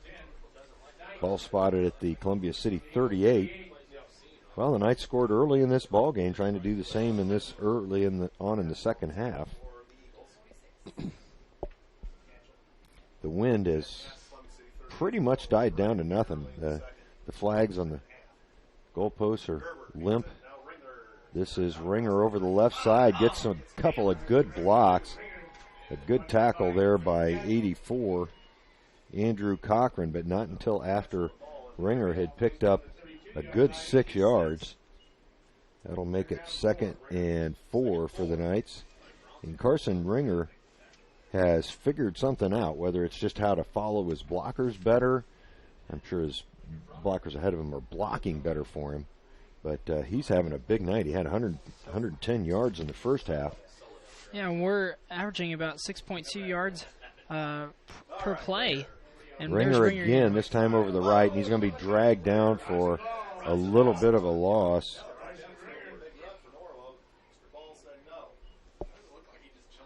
Bronson Ball, a sophomore, listed at 6 foot, 180 pounds. Good pursuit into the backfield. It'll be 3rd and a long 4 for the Knights. Boy, it looked like Ringer had running room there for a couple of hard beats. But Bronson Ball able to track him down. Important play here for the Knights. 3rd and 4. The pass out to the left. Room to run for Avery. He's down across the 25. And a big first down for the Knights. That's a great play called by Coach Miller. Yep. Really, it's something that we haven't done a First lot time this they've seen year. it all night. And really all night, just that little screen pass to the left. And for Avery to get out of bounds, too, just gives us more time. 8 minutes, 52 seconds. Avery Taylor on the pass and run, on the catch and run. Ball spotted at the 21-yard line of the Eagles. Here's Ringer, and he stopped. He might have picked up a yard. Good tackle there by Sharpenberg. That'll be 2nd and 9 for the Knights. Sharpenberg did a good job of getting through that Norwell offensive line, wrapping up Carson Ringer's feet. Under 8.5 minutes to go here in the 3rd quarter. Norwell threatening just outside the red zone. Gerber from the shotgun looking to pass. Downfield. Now he's going to tuck it. And he's not going to get back. Well, he might have got back to the original line of scrimmage. We'll see where they mark it. Now they're going to give him a couple of yard gain. It'll be marked at the 17-yard line. So 3rd and 7 for the Knights. Just a 2-yard gain for Carson. I'll tell you, did you try maybe that little pass this time out to the right side, maybe? I'm not sure. Taylor's split out to that side. Yeah. 8:09 left. Gerber will pitch to Ringer over the left side, and he is not going to get the first down. Picked up a couple more, a late penalty flag. Yeah, that was pretty late. Yeah. Thrown about 12 yards by the referee. Still no indication that they're talking to Columbia City, so obviously the flag is thrown against Norwell. As he explains it is a hold. Boy, that was a late flag for a holding penalty. And the play was over, and he threw it.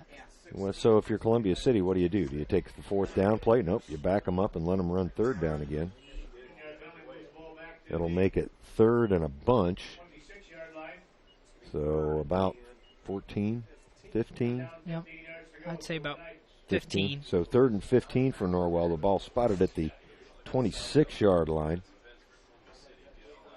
And Bailey Wright has been going in at fullback for Norwell during the second half, and he's been lining up when we're in shotgun. A couple carries last week, yeah. Yeah, I mean, he's been lining up against, right up against Carson Gerber. Yeah, Gerber slips again, and he's going to be tackled for a loss by number 34, Bronson Ball. That'll bring up 4th down and a lot. I would think that Hunter Engel would be punting here, and yeah, he will. Yeah.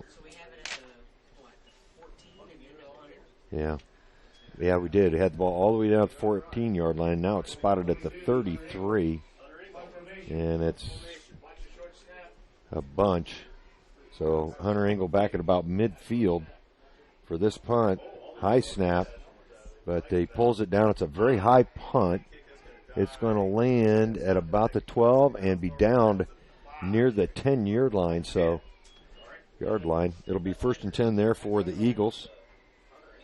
Good punt by Hunter Engel. And that was smart because he knew he was towards the left side of the field, and he punted it off towards the right corner a little bit. Mm-hmm. So, really, that was good judgment by Hunter.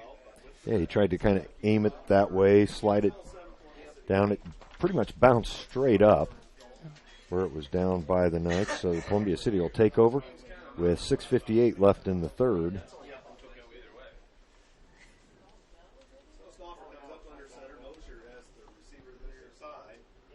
Snoffer hands it off, and good carry there out near the 20. Gained about 5 yards on that play. Yeah, I can't tell who it was. It was Carson Reed. Austin Miller in on the tackle. Another senior. They're going to call it 2nd and 4 with the ball spotted at the 19-yard line. Snoffer under center. He's been under center all night for the most part. And now we've got, looks like a legal motion or a false start against the Eagles. That'll move them back 5 yards. It'll make it 2nd and about 9. That's a good break for Norwell, having that penalty moving, a couple of penalties moving them back just to get another on Columbia City. Just 3 flags in the entirety of the first half, 2 already here in the second half. One against Norwell for holding, one against Columbia City for the false start. 2nd and 9 for the Eagles.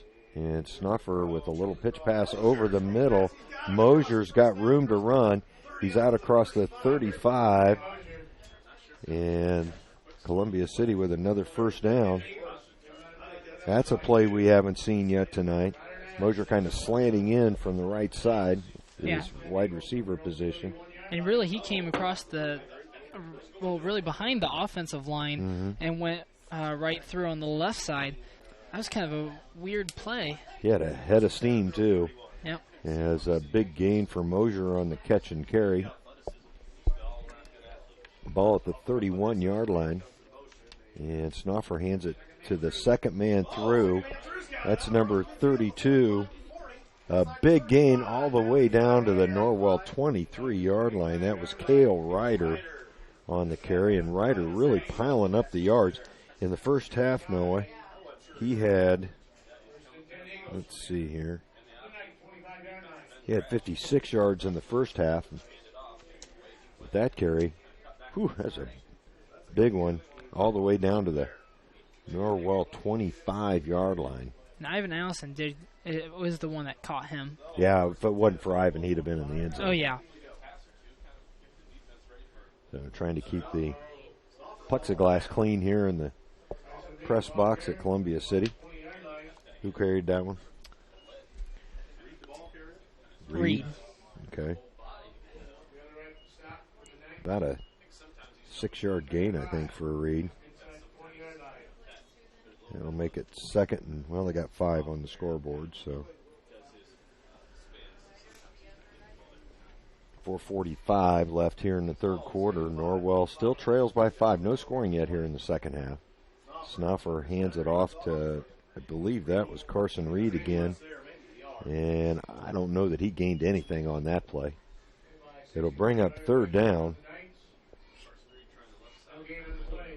And they don't move the yard marker at all, so it'll be 3rd and 5 for Columbia City.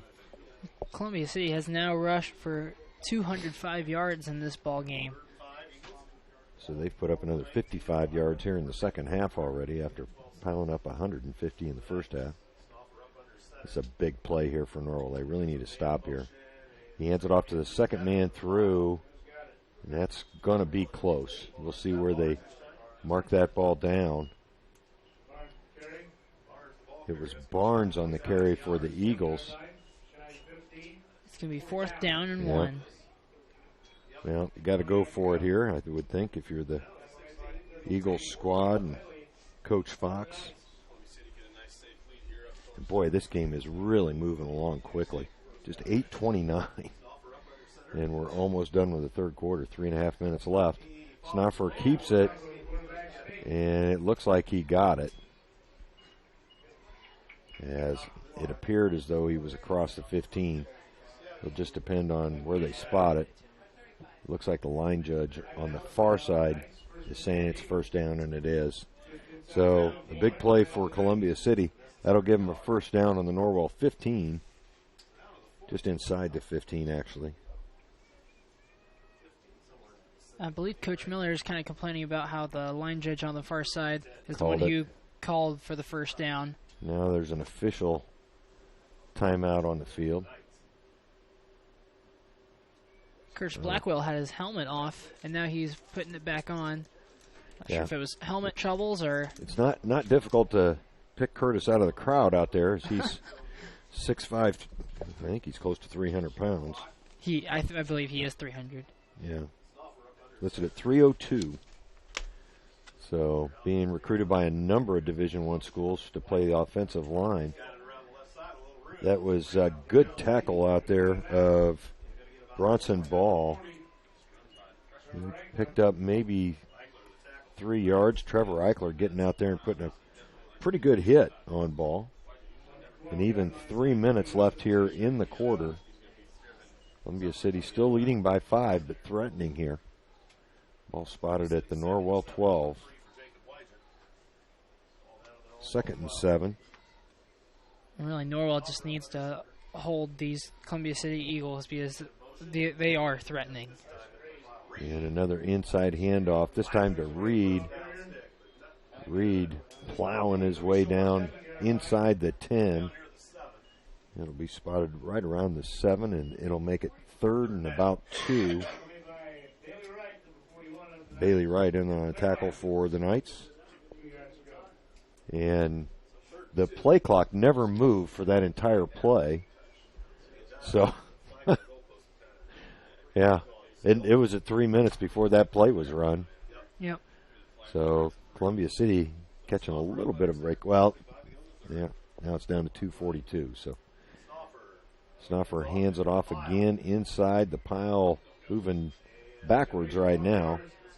And they gave him a little bit on the forward motion. It'll be 4th and 1. And I can't imagine, Noah, that Columbia City's going to throw it again here. I mean, you wouldn't think so. I mean, really, whenever they've thrown it, they've really been off target. I mean, they've overthrown it probably the 3 of the 4 times that they haven't caught the ball. And now Norwell will take a timeout. So Norwell using their first time out of the second half. We'll take it along with them and be back after these words from our sponsors.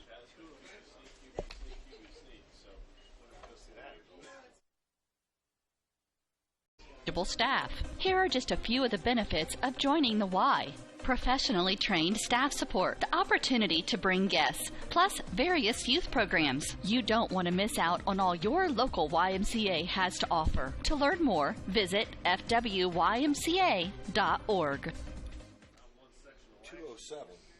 2:07 left here in the third quarter. Yeah, Norwell, this is a big play for Norwell. If they can stop Columbia City, that really helped them out. 4th and 1 on the 6 for the Eagles. They lead by 5. Boy, this could be a big stop for Norwell. This is really important going into this fourth quarter. Snuffer hands it off. Boy, and he's close. I think they're going to give it to him. It was Carson Reed on the carry, I believe. And it all depends on where they spot it at this point. Norwell stood him up pretty quickly. The chains have not yet moved, and they're going to measure.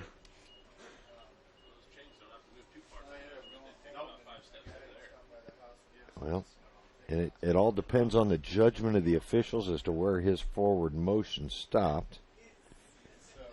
Boy, it's close. The ball's right down there near the 5-yard line. If he made it, it's 1st and goal from there for the Eagles. And stretch out the chain, maybe. There seems to be some confusion as to where to do it. And what's the verdict? It is 1st down for Columbia City. Well, that'll make it 1st and goal for the Eagles from the 5. And I think it was defended just about as well as it could be. If he made it, he barely made it. I mean, it wasn't much more than the nose of the football that was past that marker. So Columbia City now with 4 chances from the 5-yard line. Under 2 minutes left here in the quarter. Snoffer hands it off. Is that Ryder? Ryder, a couple good moves, loses the football at the goal line. And it's going to be a touchback, a huge turnover. Columbia City's 2nd of the game. It was recovered by Colin Schwartz in the end zone. Yeah, he's had a really good game tonight. He has. I don't know who put the hit on Ryder. It was right at the goal line. Yeah. And, oh, what a big turnover. The Knights will get it at their own 20. The score remains 12-7. Columbia City. Wow. The 2nd time that ball's been laid down by a Columbia City ball carrier deep in Norwell territory, Noah. Yeah, I mean, that was getting to be really dangerous. And if Columbia City would have gotten that touchdown, the Knights would have been down 7 to, I can't do math, to at least 18. So there's a pitch to Ringer, I believe. That might be Leidig.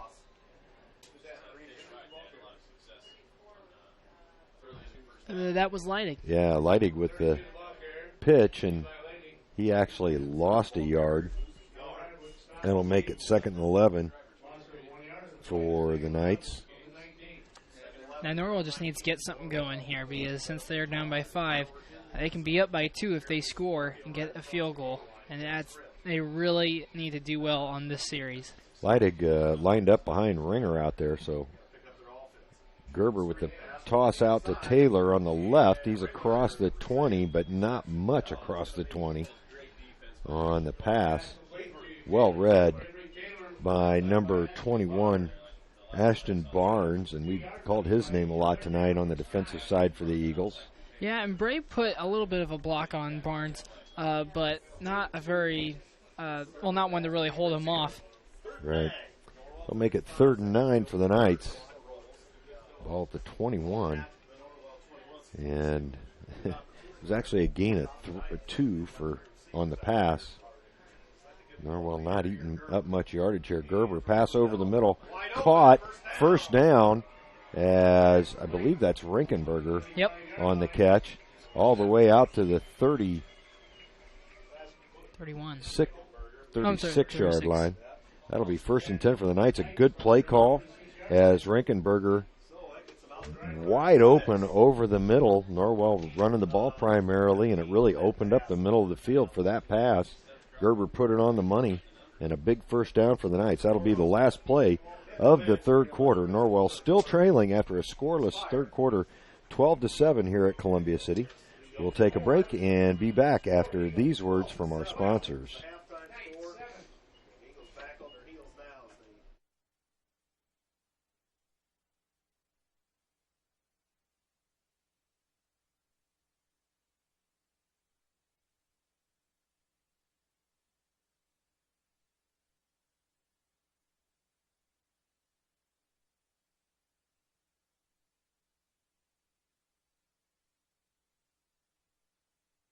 It took Subway restaurants to do flatbread sandwich great, fresh roasted until its flavor reaches the towering peaks of Mount Delicious. You may have had other flatbread, but once you sink your teeth into this appetite-busting mountain of flavor, you'll know this is the real deal. Get any of your Subway favorites on our full-flavor flatbreads and let your taste buds sink into the delicious depth of goodness. Subway of Bluffton, eat fresh with 2 locations to serve you in North Main and inside Walmart. Welcome back, Norwell. We'll have 1st and 10 from their own 36 to start the 4th quarter. Gerber hands it off, I believe. Is that Ringer again? No, that was Leidig, and I'm not sure. I guess there was a fumble on the play. Or no, it was a dead ball. Yeah, okay. I was going to say, if that was a fumble, that was really late. About a 3-yard gain. I just heard somebody say Belmont and East Noble tied at 7. That's surprising. I really thought East Noble would not have too much trouble scoring against Belmont. But tell you, that Belmont defense must be for real. I guess so. Well, when did we play Belmont in this season? It's 3 or 4 games in, something like that. I was going to say. Gerber under center. 2 backs behind him. He'll pitch to Ringer. Ringer over the right side. And a nice tackle as he tried to leap over Bailey Wright. That was number 64. Colton Wood on the tackle. About a 3-yard gain for Ringer on the play. It'll make it 3rd and 4 on the scoreboard. Of course, your scoreboard sponsored by Subway. Locally owned Subway restaurants in Bluffton and Markle. So far, Norwell is 4 of 8 for third down conversions as Carson Gerber hands it off to Carson Ringer. And he's going to be about a yard short. Yeah, Ringer on the carry again. That'll bring up a big 4th down play. And tell you what, I think if you're Coach Miller, you got to go for it here on 4th and 1. The punt team is not coming on the field. 10:15 left here in the 4th. We'll change that. Norwell trailing by 5. They scored on their 2nd play of the football game and haven't been able to do much since. Been close to the red zone, and I think he got it. The ball is right now certainly where they should mark it as a first down. It's going to be a first down. Yeah, it's a first down if he's spotting it there. Yeah. So the near sideline official was talking to the Norwell coaching staff as Norwell begging for the first down. They got it. And I think even where the original spot was, it was a first down for the Knights.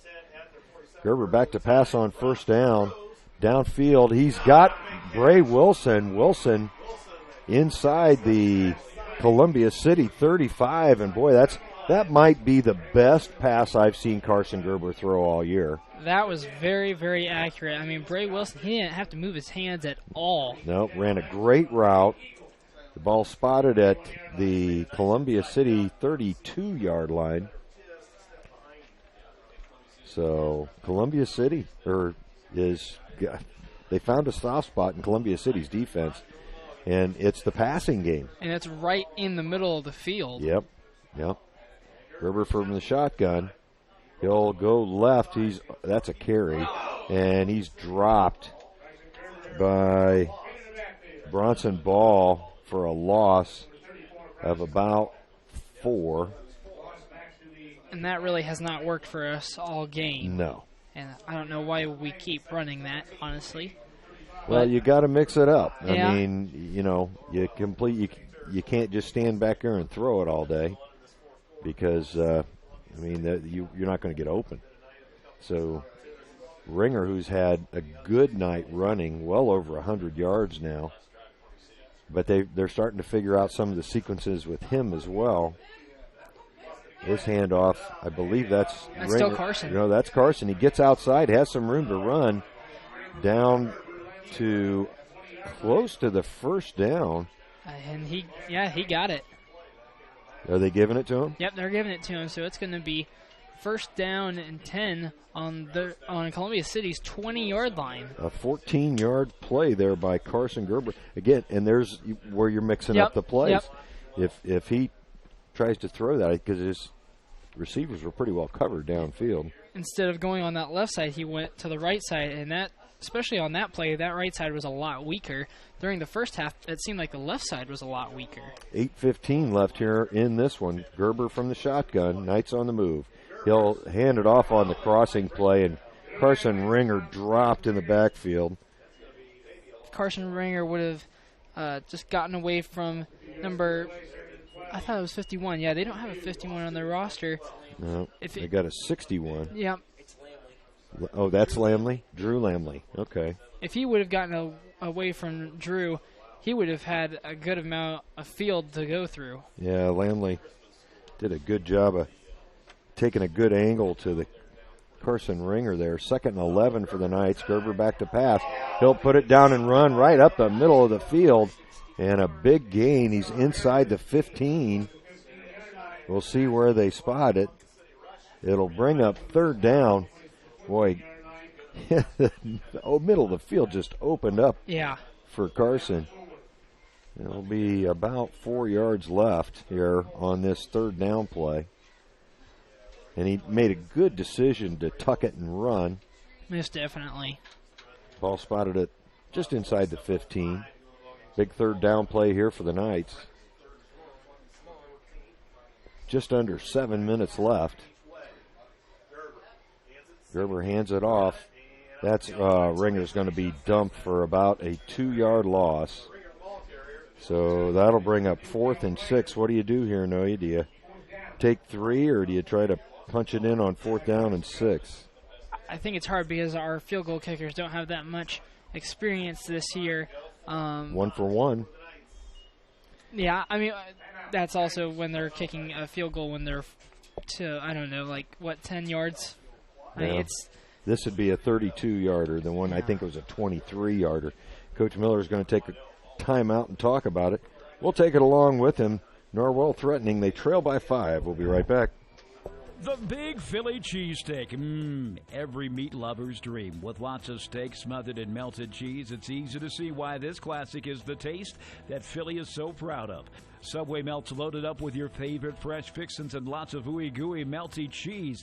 They're the ultimate in flavor. For a limited time only, try the chicken cordon bleu or the chicken marinara melt. It's melted goodness made irresistible. Subway of Bluffton. Eat fresh with 2 locations to serve you on North Main and inside Walmart.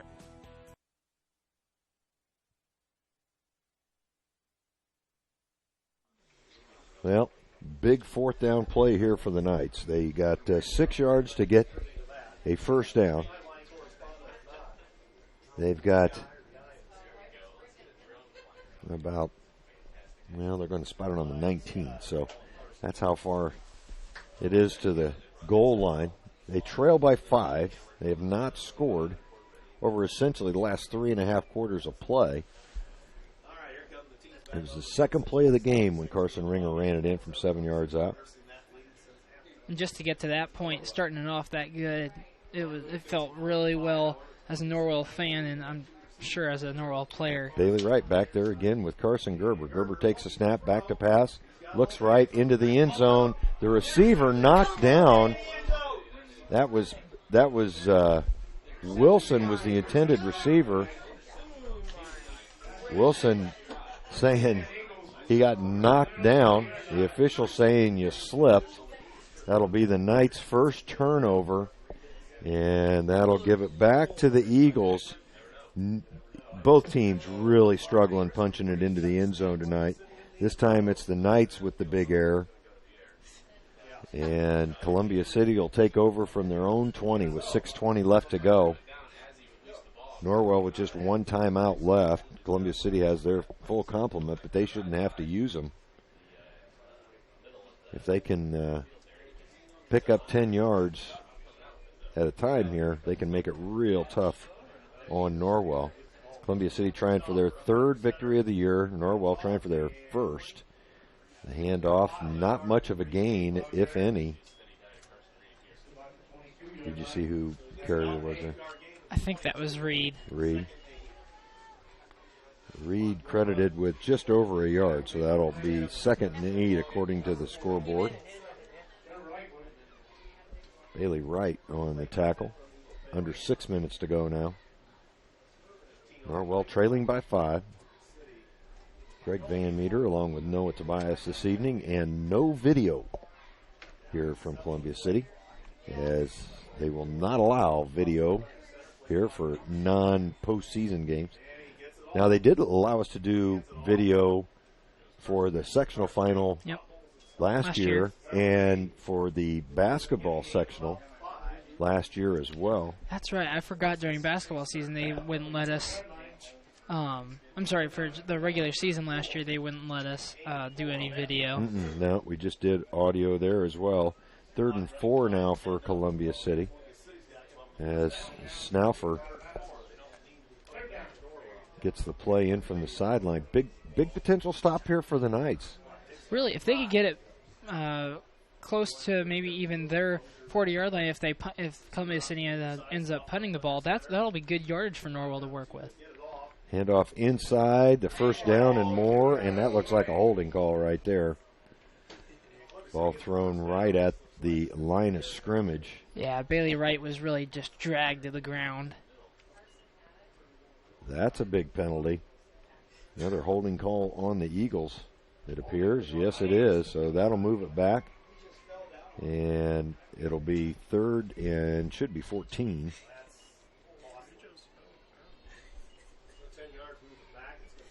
The ball's going to be spotted at the 14. And, yeah, you could see that was, most of the time I can't see holding calls. But on that particular one, Bailey Wright was pretty much, I think, thrown down at the line of scrimmage. So, Snaufer, this is a big play. Snaufer looks over the line. And did he keep that? Oh, yeah, he's stacked up there. They whistle it dead, and that'll make it 4th down on a gain of maybe a yard. They'll call it 4th and 13. So Norwell with a big stop. Now you got to take care of the football, as Ryan Mosier will be back to punt, standing at about his 4-yard line. Ball spotted on the 15. And Sharon Stappenhagen is back to receive the punt. He's lined up at the Columbia City 43. No wind yet to speak of now. But Mosier's only punted once. It's his 2nd punt, and a pretty good one as it floats up and, takes a very favorable Norwell bounce. And Norwell's going to have great field position. That ball bounced straight backwards. It did. In Columbia City, they were just really looking at the ball. Well, they couldn't believe it bounced that way, I guess. The ball's going to be spotted at the Columbia City 33, a net 14-yard punt for Ryan Mosier. Knights take over with 3:30 to go, 1 timeout left, and a chance to take this one away from Columbia City on their home field. They've got to be efficient here, though.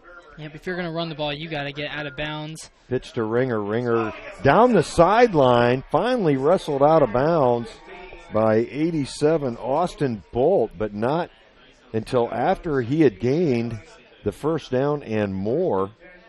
The ball's going to be spotted at the 16. Boy, nice blocking downfield by, I believe it was Avery Taylor that time.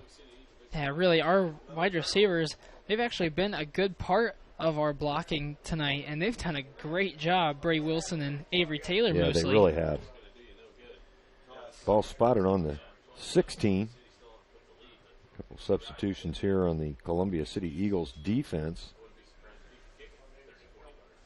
And once again, Norwell trying for their first win of the season, and that would be a huge momentum boost for them going into next week's contest, first-round sectional contest against Concordia, at Concordia. Another handoff to Ringer again. Ringer on the right side. He's got a blocker ahead of him inside the 10. And they'll mark it at the 9-yard line. And Curtis Blackwell kind of ran upfield a little bit He and did. made a decent block. Yeah, he really did. He was blocking well downfield. And see, that's what college coaches are really looking for. He's big, but he can also run upfield. Mobile. Yeah, mobile. 2nd and 4 for the Knights inside the 10-yard line. Well, you got to take care of the football here. Yep. They've already had one big drive turnover. And Gerber hands off to Bailey Wright. Wright is dumped at the line of scrimmage. Nice tackle by 32, Cale Ryder. Ryder's been a force on both sides of the ball tonight. That'll make it 2nd and 4. 3rd. 3rd and 4. Yep, sure will be. I just keep pounding it into that middle. Do like a little post play to the middle. I mean, that's just where we've gotten in this second half. Gerber under center, right, and Ringer behind him, and Norwell's going to use their last timeout, at least by my count. Yep. So Coach Miller calls him to the sideline with 2:04 left. We'll take a break and call the end of this one for you. Just 2:04. Norwell trailing by 5, but driving at the 10-yard line. We'll be right back. Bluffton Plumbing, Heating, and Electric strives to be your total service provider. Their licensed technicians can handle all of your electrical, plumbing, heating, and cooling needs, and now offers duct cleaning. No job is too small or too large for their service professionals. From electrical repairs, water heater replacements, sewer and drain cleaning, well repair, and remodel jobs. Bluffton Plumbing, Heating, and Electric, located behind Lowe's on Commerce Drive in Bluffton, 888-824-3332. That's 824-3332. 2:04 left. Norwell threatening. I'll tell you what, Carson Ringer's been their best offensive weapon all night long. But they've been keying on him pretty successfully here in the second half. Yep, and then just mixing up a pass every once in a while to the middle with Bray Wilson and Colt Rinkenberger. Carson Gerber's just been doing a great job tonight, too. Wilson split to the right, Taylor to the left. Gerber under center. In motion is Taylor. Fakes the handoff to him. Gerber keeps it.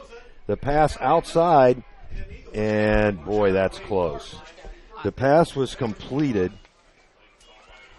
to Bryce Kelly, and it's a first down for the Knights. Under 2 minutes to go. Boy, what a big play and a great play call. 1st and goal for Norwell. The ball spotted at the 6. I'll tell you what, from where I was, I couldn't tell if he had the first down or not, but obviously he clearly did. No hesitation. 1st and goal from the 6. 1:40 left. Coach Miller calls another great play that we haven't ran all night long. There's a pitch to Ringer. Ringer in for the touchdown, and the Knights take the lead with 1:34 left. It's 13-12 Norwell. That's just the second time this year they've scored 2 touchdowns in a game, I believe. Yep. 3 weeks ago, they put up 2 late touchdowns against East Noble. And that was I'll with tell Garrison, you what. That was with Garrison Breggy and the JV. Right. Norwell, the last few years over here at Columbia City, have made it tough on the home team. So the Knights, they have to go for 2 here, leading by just 1 with 1:34 left. Gerber, and that's going to be a delay of game penalty against the Knights. They'll move it back 5 yards. And just over and off the hands of Rinkenberger. He had him wide open in the end zone, but the pass was just a little firm. Columbia City will take over. They've got all their timeouts here in the second half. 1:34 left on the clock.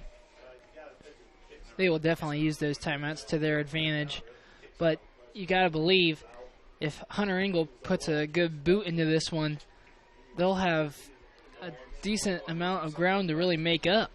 Yeah, but I'll tell you, they haven't had much trouble moving the ball tonight. Their trouble's been turnovers in the red zone. Yep. as they've had 2 of them. In fact, one was at the goal line on what would have been a scoring play.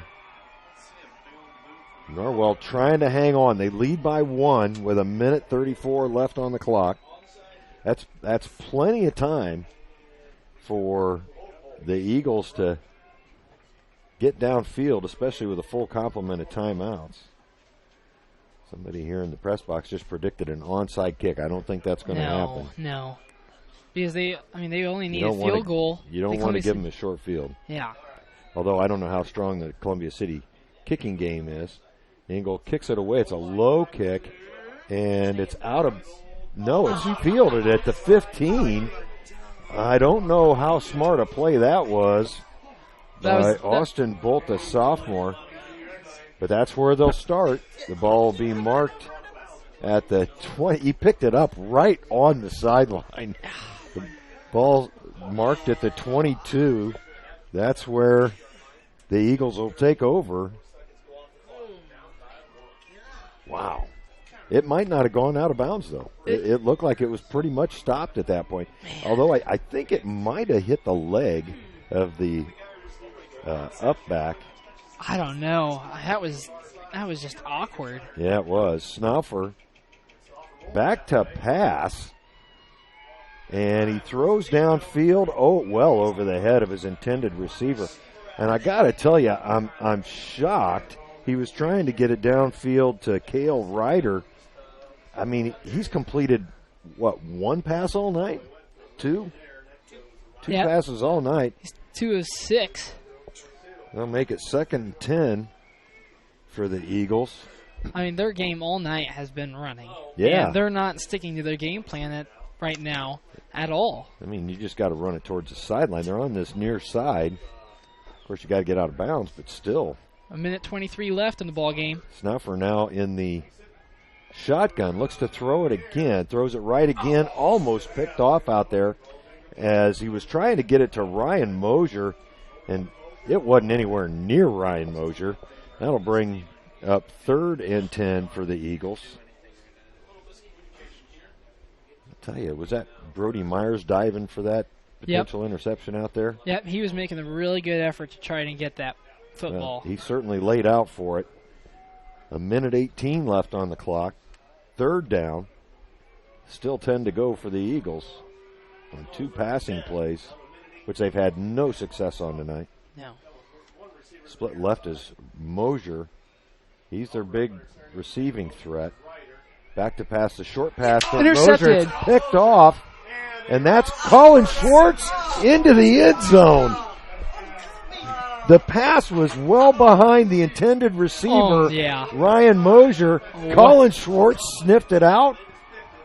Really, he threw it right to Colin Schwartz. Pick 6. It was well behind the intended receiver, Ryan Mosier. The Knights score 3 touchdowns for the first time this year in their last game of the season here at Columbia City. And Columbia City snake bit with this Norwell Knights team. On senior night for Columbia City. The Norwell crowd going crazy. They haven't had a whole lot to celebrate late this year. And tonight, they're enjoying this lead as the extra point kick by Schisler through. That was a great kick by Schisler. Yeah, he's kicked both of the extra points very good tonight. 1:11 left. Columbia City still hasn't used a timeout.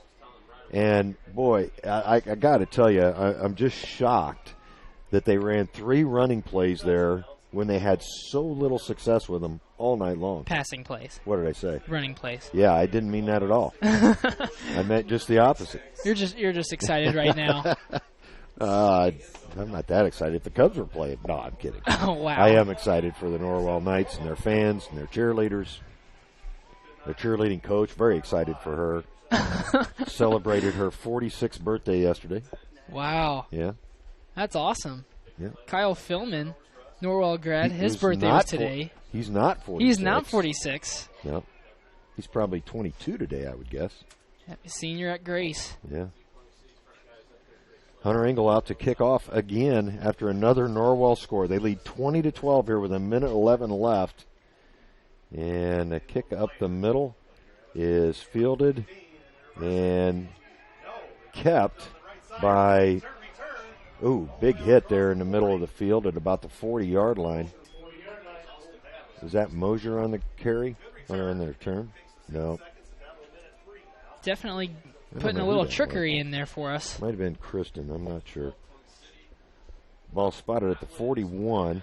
That's where the Eagles will take over, trailing by 2 scores. Or a score and a 2-point conversion. Or a 2-point conversion, yep, with 1:03 left. Ryder gets the handoff and a good first down. He's close to the first down. Yeah, it is. So the ball spotted just in Norwell territory, under a minute to go. And they're going to 57 seconds left on the clock. Ryder in motion again. This time he gets the ball again. Another big run. He's over across the 40 down to about the 35 before he's shoved out of bounds. That'll stop the clock. Well, they'd stop it anyway to move the chains. And on 2 carries, Ryder's picked up 25 yards. 48 seconds left. This ball is spotted at Norwell's 35-yard line. Norwell's just got to keep him in bounds, even though that Columbia City does have the 3 timeouts. Yep. And see, now they're going with their game plan. They are running. Yep. And who's got it this time? Ryder again. Turns the corner and picked up 4 or 5 yards.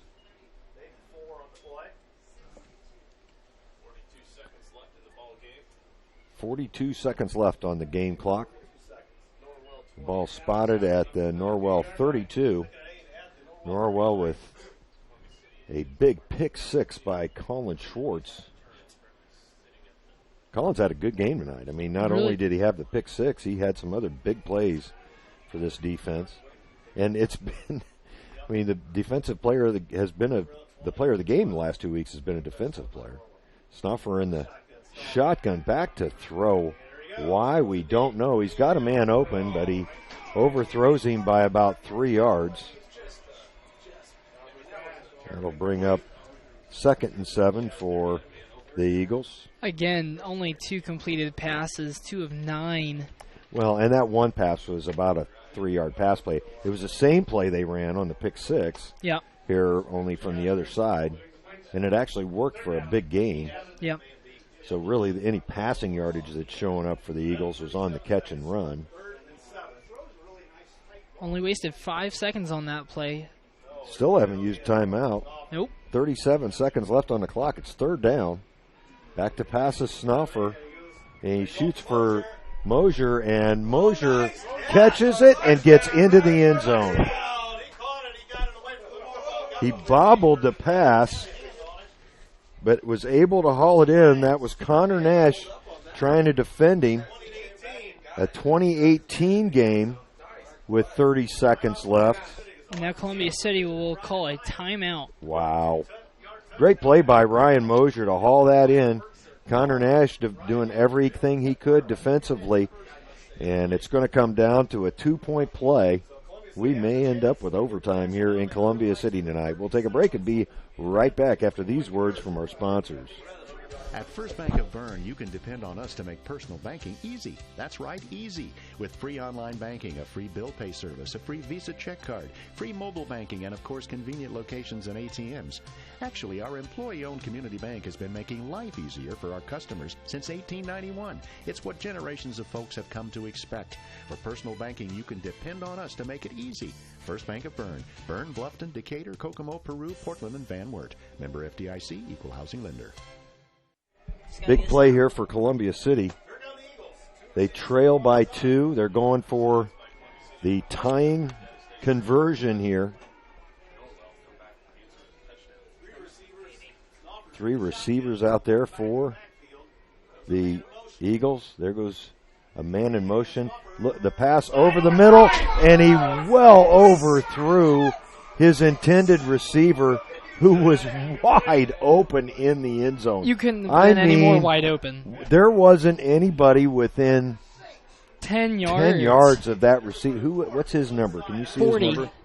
Number 40 Trevor Sharpenberg. Now, Norwell's defensive line did put good pressure on Snaufer, but I'm telling you, there wasn't anybody within 10 yards of him. No. So Norwell hangs on to a 2-point lead. Now all they have to do is get the ball and take care of the football. It's really need the ball. Let Columbia City call their 2 timeouts. Yep. 30 seconds for a 2-point conversion. They've all they've got to do is snap it a couple of times. Yep. Take a knee.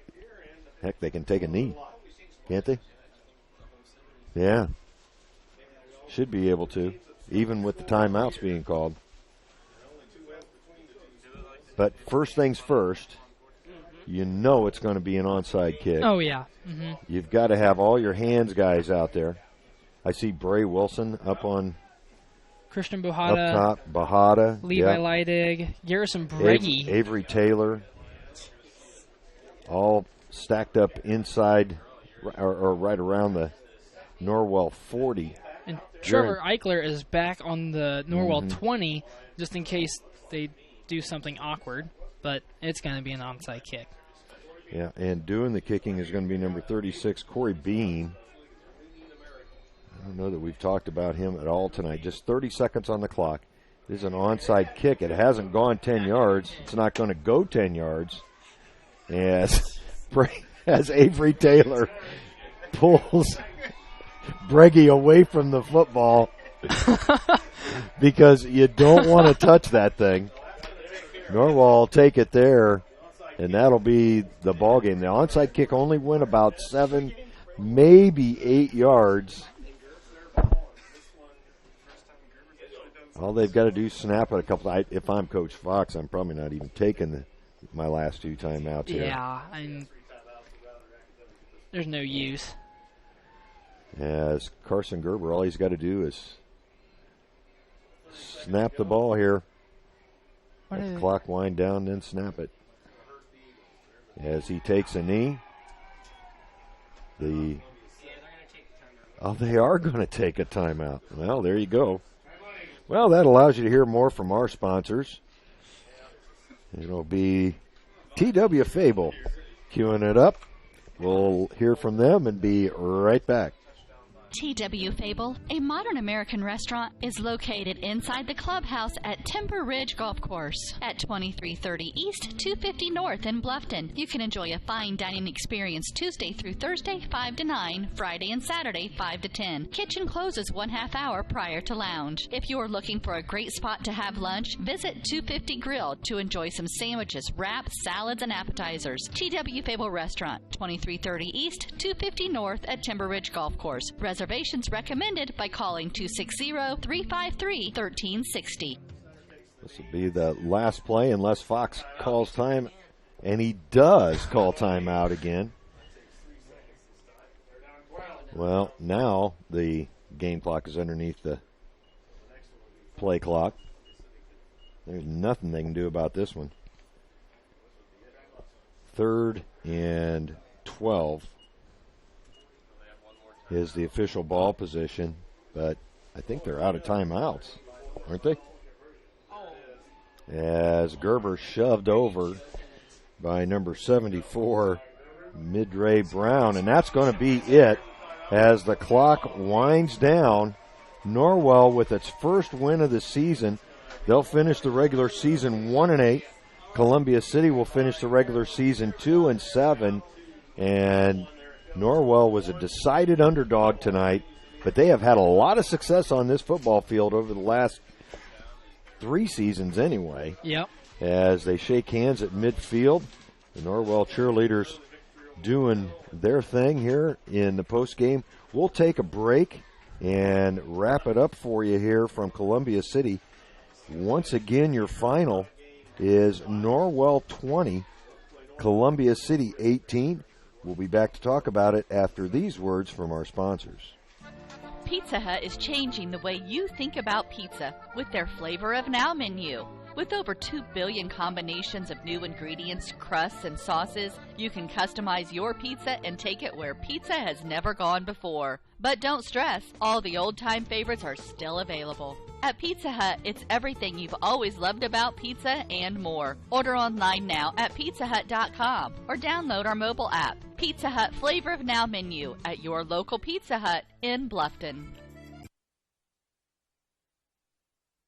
Costly misconceptions about collision repair, brought to you by Lauren's Body Shop.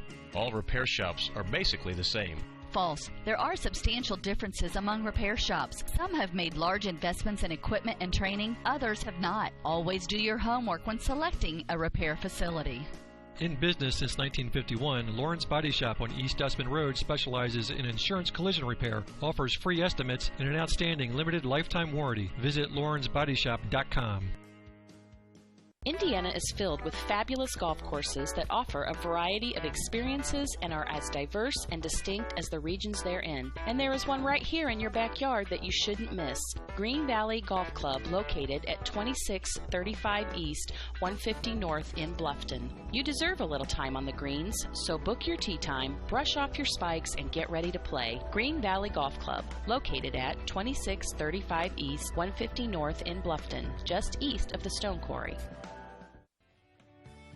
Hyundai Motors is celebrating 40 years of serving Wells County and the surrounding area with an outstanding selection of low-mileage cars, trucks, and SUVs that are in fantastic condition. And their ASE certified technicians in the service department offer oil changes, brakes, AC tune-ups, as well as a full line of replacement parts and tires, and are the best in customer satisfaction. Visit HyundaiMotors.com to browse their inventory of new and used vehicles. At Warren Pharmacy, we offer local delivery, accept hundreds of prescription insurance plans, offer special ordering for hard-to-find items, have home health care and convalescent supplies, stock Nature's Bounty, Windmill, and basic vitamins, and Nature's Sunshine nutritional products, along with many other services provided. Warren Pharmacy, 222 North Wayne Street in Warren. You can reach them toll-free at 800-895-7035. Warren Pharmacy, we're big enough to meet your needs, yet small enough to know your name. At First Bank of Bern, our personal commitment to the communities we serve is our main goal. It's a time-honored commitment that keeps the financial needs and concerns of our customers our number one priority. We're owned and staffed by your friends and neighbors. We count it a privilege to be an active part of the communities we call home. Strength, security, tradition, and a century-plus commitment to the generations of the customers and businesses we've so proudly served. First Bank of Bern. Depend on us. Member FDIC, Equal Housing Lender.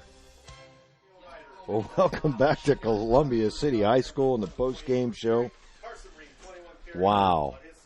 That's all I got to say. What a ball game. What a ball game. Norwell comes away with their first win of the season.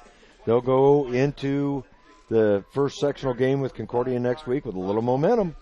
And Columbia City will go into theirs with not much momentum against Northridge. So Norwell scores early and late. And the first time this year, they've scored 3 times in a game. Yep. The final 20-18. Some of the statistics here.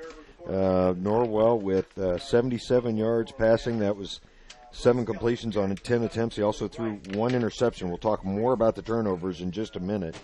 Columbia City had 63 yards on 10 attempts, 3 completions, and a big interception. From a rushing perspective, Norwell with 183 yards rushing. Carson Ringer led the way with 162 of them. Carson Gerber had 32. For Columbia City, they had 257 yards on the ground. Cale Ryder with 132. Carson Reed with 80. And Jacob Wygant with 44. Receiving, Avery Taylor for the Knights had 2 receptions for 13 yards. Levi Leidig with 1 for 25. Bray Wilson 1 for 22. Colt Rangenberger, a huge reception, 1 for 15. For Columbia City, Ryan Mosier had all 3 catches and for 63 yards for Columbia City. A couple other individual stats. Hunter Engel had 4 punts for a 26.2 yard average. Jaron Stoppenhagen, 1 kick return for 4 yards. Levi Leidig, 1 for 11. Defensively, Trevor Eichler, 9 unassisted tackles and 9.5 tackles total, 1.5 for loss. Jaron Stoppenhagen, 6 total tackles. Colin Schwartz, 6, and a big pick 6. Bailey Wright with 4.5 tackles. Just to wrap up your scoring here, as head coach Jeff Miller just put the headset on. Norwell scored early. Their second play from scrimmage of the game on a Carson Ringer 7-yard run at the 9:42 mark of the first quarter. Columbia City then at the 3:34 mark. Brock Snaufer snuck it in. They failed on the extra point, and that turned out to be big. Then at the second quarter at 6:27 mark, Carson Reed ran it in for Columbia City. Again, they failed on the extra point attempt. Then in the fourth quarter, Carson Ringer back at it with a 5-yard run at the 134 mark. Yeah, it was just that late. Then Colin Schwartz with a big pick 6 from the 19-yard line. They had run that play that had worked so well for him earlier. Then Ryan Mosier made a heck of an athletic play with 30 seconds left, juggled the ball on a 32-yard pass reception from Snaufer, and then a wide-open Sharpenberg in the end zone was overthrown, and that was your ball game. But, Coach Miller, thanks so much for joining us tonight. Huge win. We talked about it. This really gives your team some momentum going into the first game of sectional next week. Yeah, we've battled all year. We've battled ourselves a lot all year. We execute a little bit better. There's still some things we can clean up a little bit. That 2-point conversion in the fourth quarter, if we just hit that, the game's over. Right. That's 2 points that they can't come back. But Columbia City fought, and I expected that out of them. Anybody in our conference is going to fight, and our kids fought right there to the end, too. And, Schwartz had a great big play there. Yeah, he did. I didn't know he was that fast. I didn't either. I thought some more time would run off the clock for that. But, he for him to go 19 yards, yeah. Right, great play. And then we had a tough time stopping their run, and so we had to play some goal line, which puts you in man-to-man coverage. And, right. They throw the deep ball, and we got a guy right there, and they both go up, and they make the play. But, yeah, these guys need to get a win. They've been fighting hard all year. Some teams will give up. I haven't seen any give up in the guys, and you never know. It's tournament time. In the last 3 years, we've been in the sectional final, and that's right. Concordia's coming down. Concordia's a really, really good team, but we're going to enjoy this one tonight, and I think the guys will be fired up. It'll be a little different practice. When you get a win, it's a little different feel at practice. And a little confidence. Yeah, we'll get up and we'll get after it, and Concordia is going to be a handful, but you play now until you lose. And we got a little one-game winning streak here going. That's we'll right. see what happens. Well, Concordia was trailing pretty significantly, I think, against Carroll. The last score we heard. The other score that you might be interested in, East Noble, was 21 points up, I think, on Belmont, which creates a 3-way tie on top of the conference. So, but in any case, the other thing that impressed me tonight, Carson Gerber, of course, who rolled his ankle late in the game last week, he threw 2 of the best balls I've seen him throw all year. Yeah, we give him some time, and if he keeps his feet set, he can throw some nice balls. And, they were bringing some people. We ran the ball a lot better tonight. I don't know what Ringer had. He had to have 150 probably. Yeah, 162. Yeah, and that helps. But then they started putting some guys in the box, and you got to be able to throw. And so we got to hit those. We didn't throw a lot tonight, but when we do, we got to hit some of those. And and you did tonight. Yeah. I mean, a couple big pass play calls when you had a lot of success and big pass plays on big important plays. Yeah, and that's what you got to do to keep drives going. Yeah. And get some confidence. And we still left some chances out there, and I told him, we still got some things to clean up, but it's a little easier to clean up after you get a win, and you can see it in the kids' eyes, and they needed that. I needed that. The coaching staff needed it. The fans needed that. The fans were really excited. Yeah, and we all needed that for a little bit, but we're excited. We're going to enjoy this tonight and get back after it. And Carson's going to have to play well next week. The whole team's going to have to play well for us to knock off Concordia. Yeah, Concordia's a solid football team playing in the always tough SAC. And, of course, that game, I believe, is at Concordia next week, right? Correct. Up at Zollner there. Yeah, at Zollner, right across the street from the high school. So, Coach, big win tonight. Really proud of the boys. You've had a lot of success here at Columbia City over the last few years. Yeah, we were in the locker room kind of talking as coaches. I didn't think coming off this field last year with the 4A sectional championship trophy that we'd have to come all the way back up here to get our next win. But the last 2 wins have been at Columbia City, so maybe we can get the game moved next week to here. There you go. See, we'll have Concordia come here. But no, it's good to get a win. The kids needed it, fans needed it, I needed it, everybody needed it, and we'll enjoy it and be after it next week. Well, very good. We'll enjoy it as well. Thanks for joining us here during the post-game show. Congratulations, Coach. Thank you. Good job. Thank you. Head Coach Jeff Miller taking the time here during the post-game show to share with us and give us a little insight on that one, Noah. Certainly an exciting game for the Knights. We talked about the turnovers. That really was the tale of the game. Colin Schwartz with the big pick six, the third turnover of the night for the Eagles. Norwell just turned it over once on a fumble. It was just one of those nights where actually they had to pick two, so they had 2 turnovers. Yep, that's right. But in any case, the Knights did just enough to pull this one out. They had one less turnover and one more big defensive play. That one by Colin Schwartz. And, we need to name a player of the game. And I'll tell you, Colin made a huge play, but for me, Carson Ringer was the guy tonight. Yeah, I was just telling Derek when we were at our last break, Carson Ringer, he did a great job. How many yards did he have? He had 162. On 25 carries, so he had a number of touches, and they were all big, tough yards, and he's just a sophomore. Yeah, I mean, and that's a wonderful thing, especially for Coach Miller. And the thing that really started this off was that first play of the game. Yeah. Was just that long run, about 50 yards, 50, 60 yards. I mean, that's a huge confidence builder going in for the rest of the game because you're starting out like that. Right. And, okay, so you agree with me. So Carson Yes. Ringer will be your Norwell Night Player of the Game, sponsored by New Holland Tri-County. But a lot of props to a lot of guys tonight that played a big role. Colin Schwartz on the defensive side.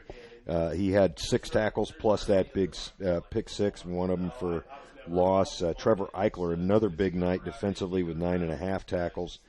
Bailey Wright, 4.5. Jaron Stoppenhagen with 6 as well. Carson Gerber with as good a night as he's had in a while, 7 of 10 for 1 pick and 77 yards.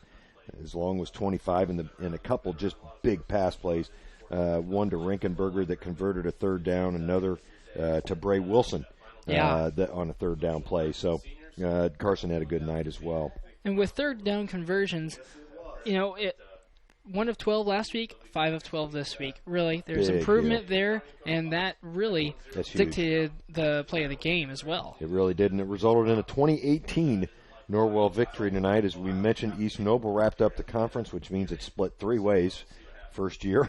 Yeah. Between East Noble, Belmont, and Leo. So Belmont could not run the table in the conference. That was their first loss in the conference. Yep. And this is our first win in the conference. And Norwell's first win in the conference. And it's just great for this squad and this group of kids who've really struggled to put together 3 scores tonight and take away a win on the road at an always solid Columbia City team.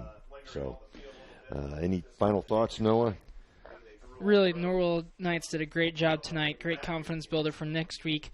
Like you said, Greg, just momentum going into next week, and hopefully we can do something pretty special during sectionals. And we have the last couple of years. Next Friday we'll be bringing it to you from Zollner Stadium, right across the road from Concordia High School, and very close to my office, which works out pretty good. So for Noah Tobias, this is Greg Van Meter saying good night, everybody, and thanks so much for joining us on WellsCountyVoice.com. We hope you enjoyed this high school sports broadcast on the Voice Sports Network. Be sure to subscribe to our YouTube channel. The preceding production is property of Voice Enterprises, and all rights are reserved worldwide. Thank you for listening to this production of Voice Enterprises, taking media in a new direction.